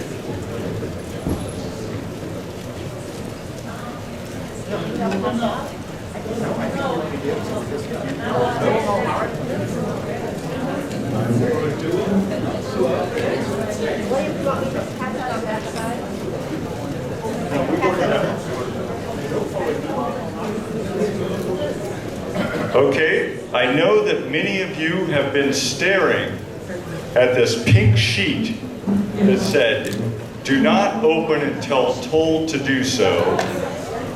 So what I'd like you to do is, I would like you to stand up. I would like everybody to stand up. So this is going to be a standing break.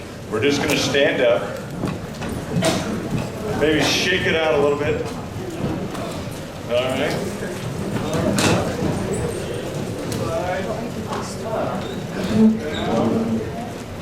Chest down. Okay, feeling better? Do some knees. All right, have a seat.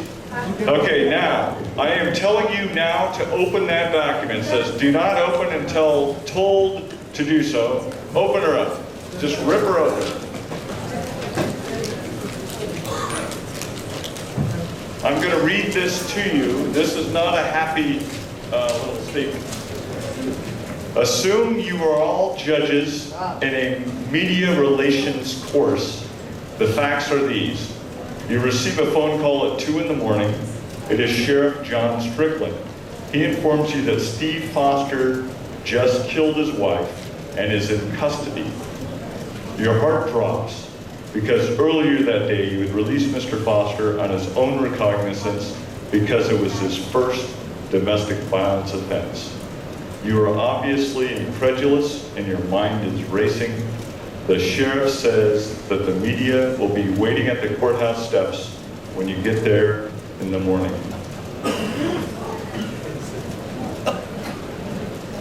Okay, so what do you do?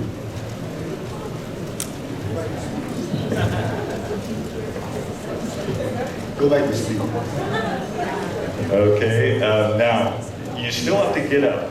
Are you calling in sick that day?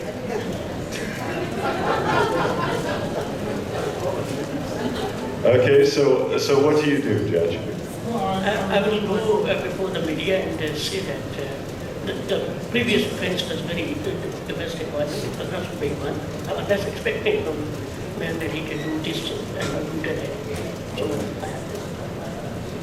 So this judge would defend his stand. Now, in the United States, our ethical rules would suggest to us that we cannot talk about any pending case because they don't want you to be influenced by any outside resource. So in the U.S. at least, you would not be able to make that statement. What would you do, Judge? I'll just keep quiet. Okay, so I'm the media person. You're coming into your courtroom. I see that you were the judge in that case, and I say, "Hello, Judge. Good morning. How are you today?" Fine. So why would you let that person out? This person killed his wife. He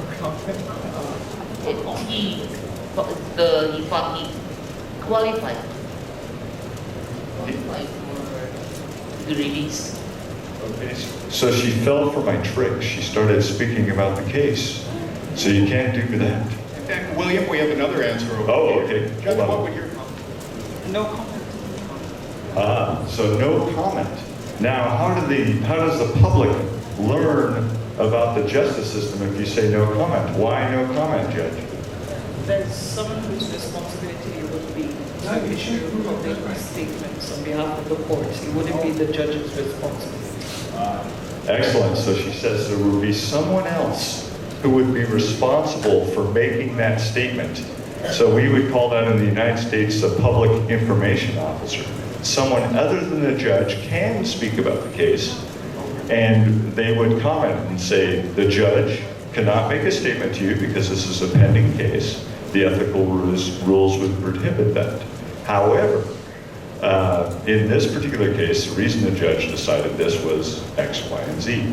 So now what I'd like you to do, we're stopping. That was an opening for a session. So I would like you to take a moment. I gave you a document that's called 9B, Openings and Closings. If you would like to take a moment and write down your thoughts about that opening. That was an opening for a presentation, the start of a presentation. So I'd just like you to write down your thoughts about how you felt about that particular opening.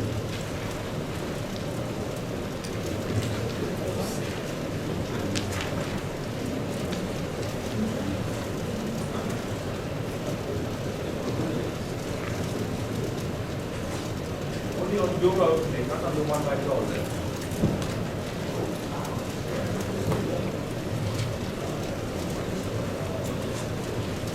William, only on your opening or also on the one by Kolb? Just the opening that I gave. Just the opening I gave. So just the media relations opening, the pink sheet.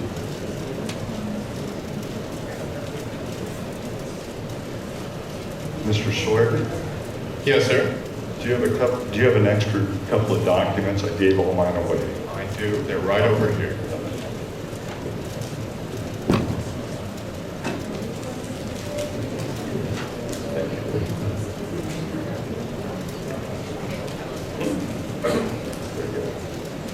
You need both.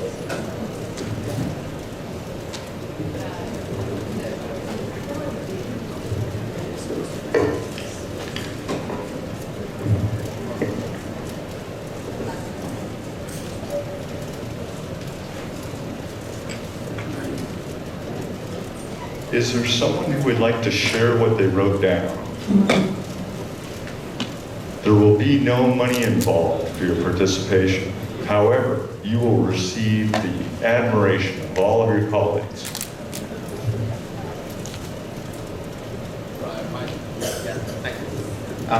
I've noted a positive point to my mind and a potentially negative one. The positive point is that it awakes any snoring judge immediately.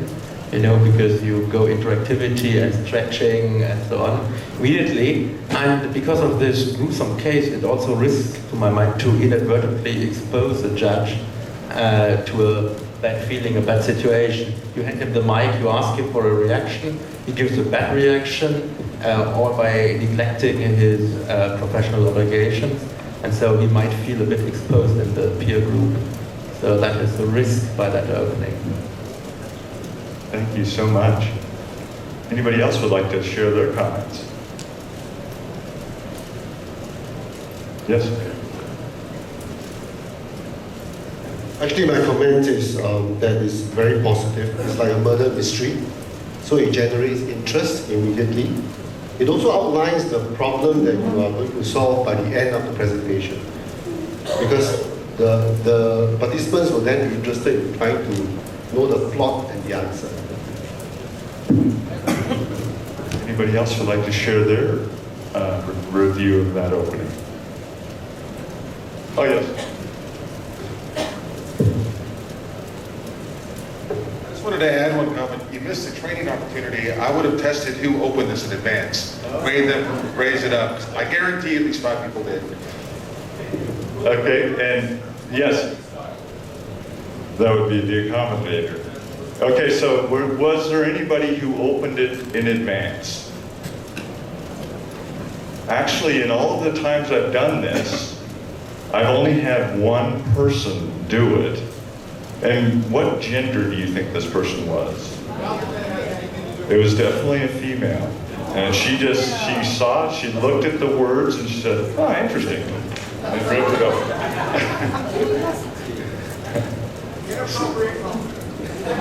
Oh yes, I specialize in inappropriate comments. That is true. Okay, so that's an opening. That was one way to do an opening that captures people's attention. It does have negative repercussions potentially. I had one judge suggest to me that this created, as Joseph would say, an amygdala response, a fight or flight response, where they had this experience in their courtroom. It was very concerning to them. So obviously they didn't want to talk about it. It was something that was very difficult for them to deal with. So what I would like to do now is I would like you to take a look at the purposes or the elements of effective openings. Now, first, before we do that, does anybody, if you can take a second, the very first item on page 2 of your materials, this is 9B, says, what is an opening? Please give me your definition of an opening. Just take a moment, write down how you would define what is an opening for a presentation. What does that word mean to you when you see the word opening?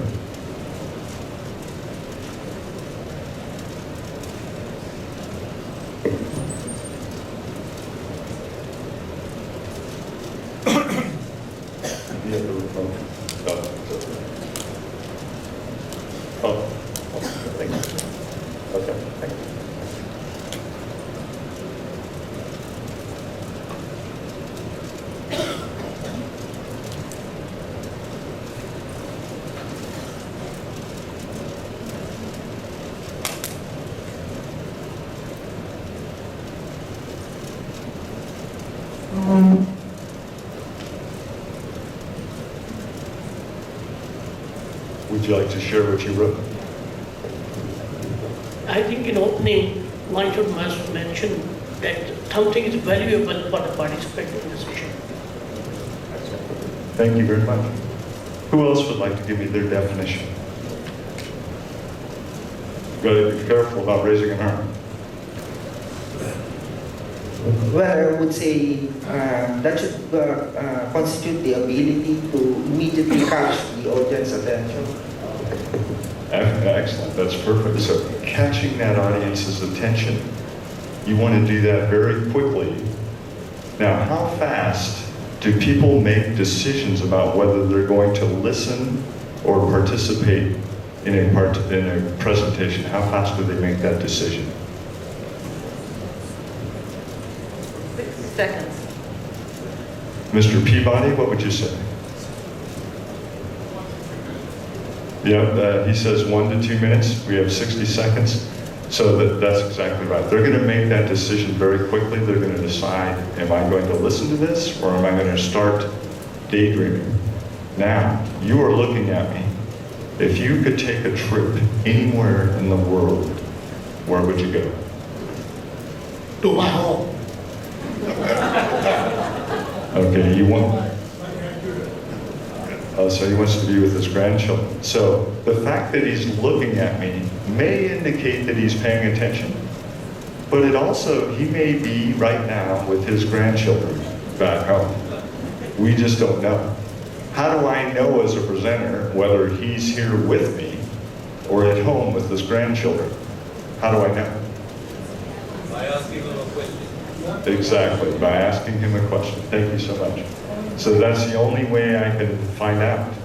He could nod, he could smile. Any of you married? Have you been in a conversation with your spouse where you're... and you can't hear a word they're saying? Much like a dog whistle. Okay, so we have these elements of effective opening. So you look at these elements, establishing credibility. Now, was I able to establish credibility? Did you feel like I, as a presenter, had credibility with regard to the subject matter by virtue of that opening? Did I create a supportive learning environment? Now, this is where Rainier's comment may come into play, because some of the learners may have felt put on the spot, right? So I put you on the spot. Did you feel okay about that? Abuse. Well, normally I only do that to Joseph, so I apologize. We share the objectives for what we're going to do this hour. We set a tone for the session. Now let's talk about the tone. What was the tone for that session? Now we started kind of fun with the exercises, calisthenics, but then the tone became what? Serious, very serious, right? Because this is a very serious matter. And normally what we do in a longer presentation is I would have Joseph give an opening as well. And his opening is more comedic. Looks as his face looks, funny. And then we would engage the participants, right? So I engaged you right away, correct? I mean, you felt engaged, or at least afraid that I would come near you with a microphone. So what I'd like you to do now is think about an effective opening that you've either seen or used. If you would like to pair and share, if you'd like to pair up, you may do so. But I want you to just think about some effective openings that you've seen or you've given in educational sessions. So this is a little time for you to either think alone or to speak with a neighbor if you wish.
Okay, maybe one more minute.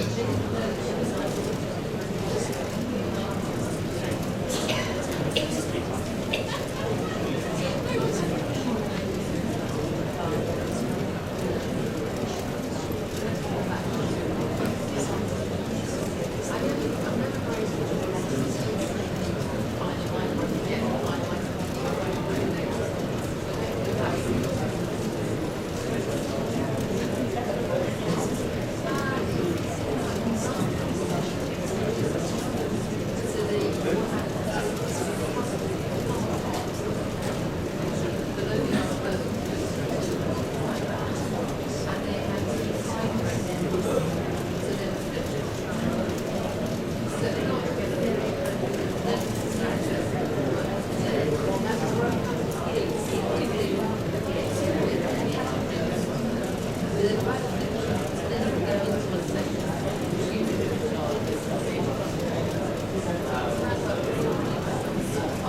maybe we can do a report out and find out any of the effective openings that you've shared.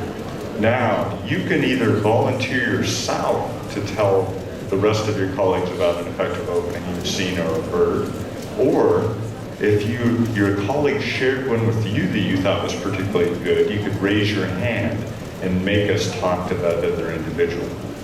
So what do you think? Anybody would like to raise their hand? Excellent. Well, I'll share both our openings because they're sort of parallels.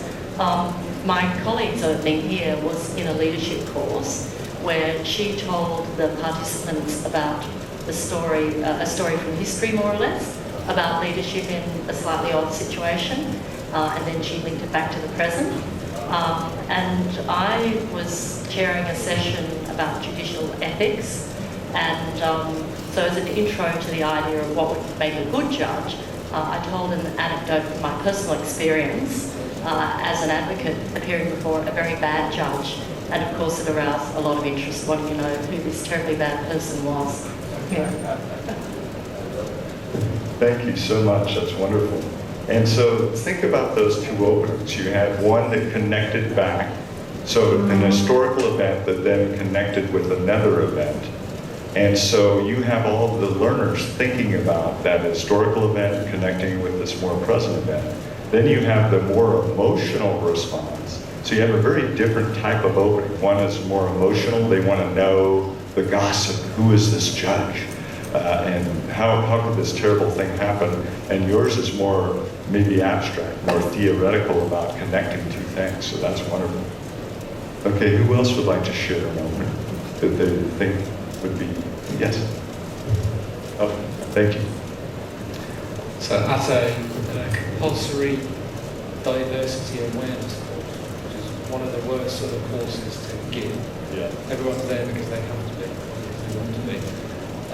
The presenter handed out coloured cards, and they had to be face down on the table. And then, so people have come thinking, there's nothing I can learn from this section.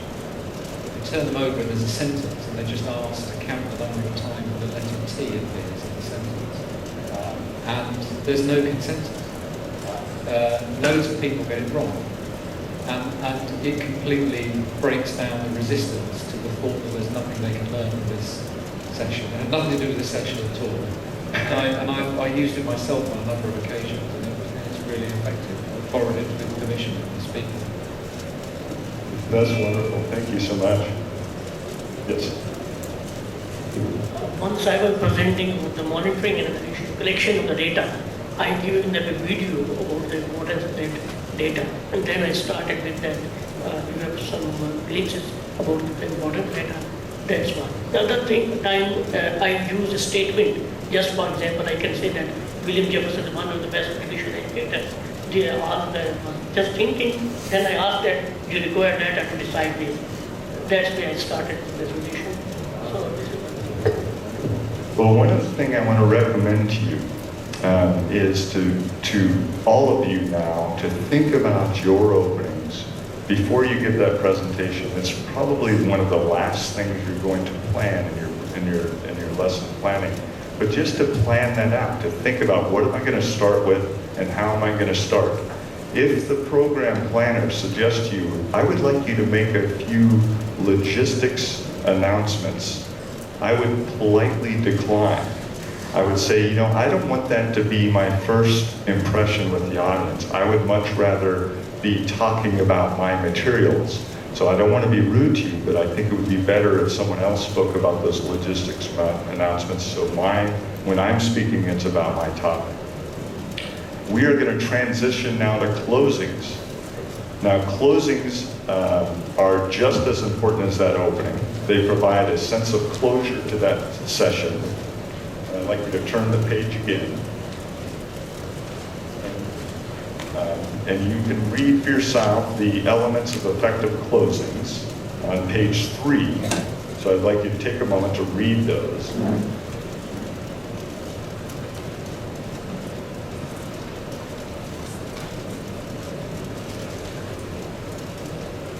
Now, as you look at those, most of us, again, don't plan closing. So how many of you, and I know I've done this myself as a presenter, your very last question in your presentation is, are there any questions? So if you've done this, please raise your hand. I know I have many times. Now, why is that not the best way to end your session? Why do you think that's problematic? Anybody ever thought about that? Yes. Start from the questions, like so that we understand like, what is it that audience wants to learn from us, so that we somehow change our session tone so as to answer in that 1.5 hours those questions.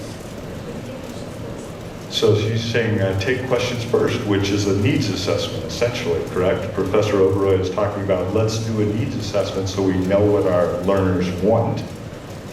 Why else is it not so great to end with any questions?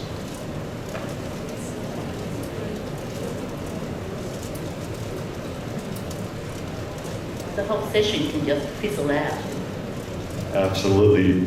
Many times what you hear when you ask that question, any questions, are books closing or materials or people starting to rustle their stuff because they know now we're done. And they're hoping that no one has any questions so they can go.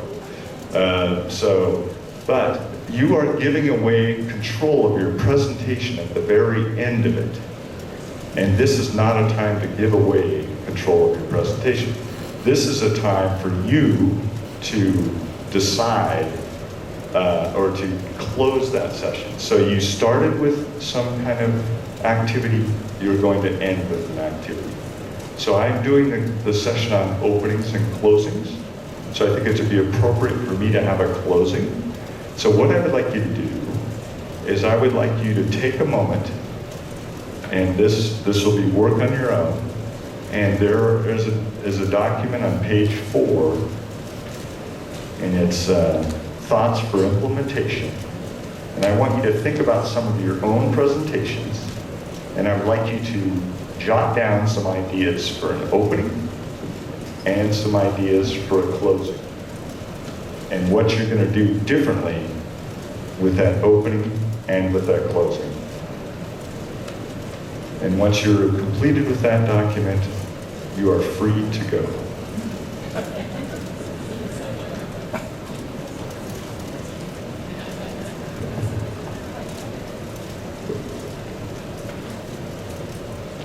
Page 4.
All right, I suppose we are done. All right. So, have you found your learning style profile? If you said yes, yes? All right, thank you so much. Thank you, thank you. We have learned our learning style profile. Next, we have Mariana. Before we go home, right? Mariana.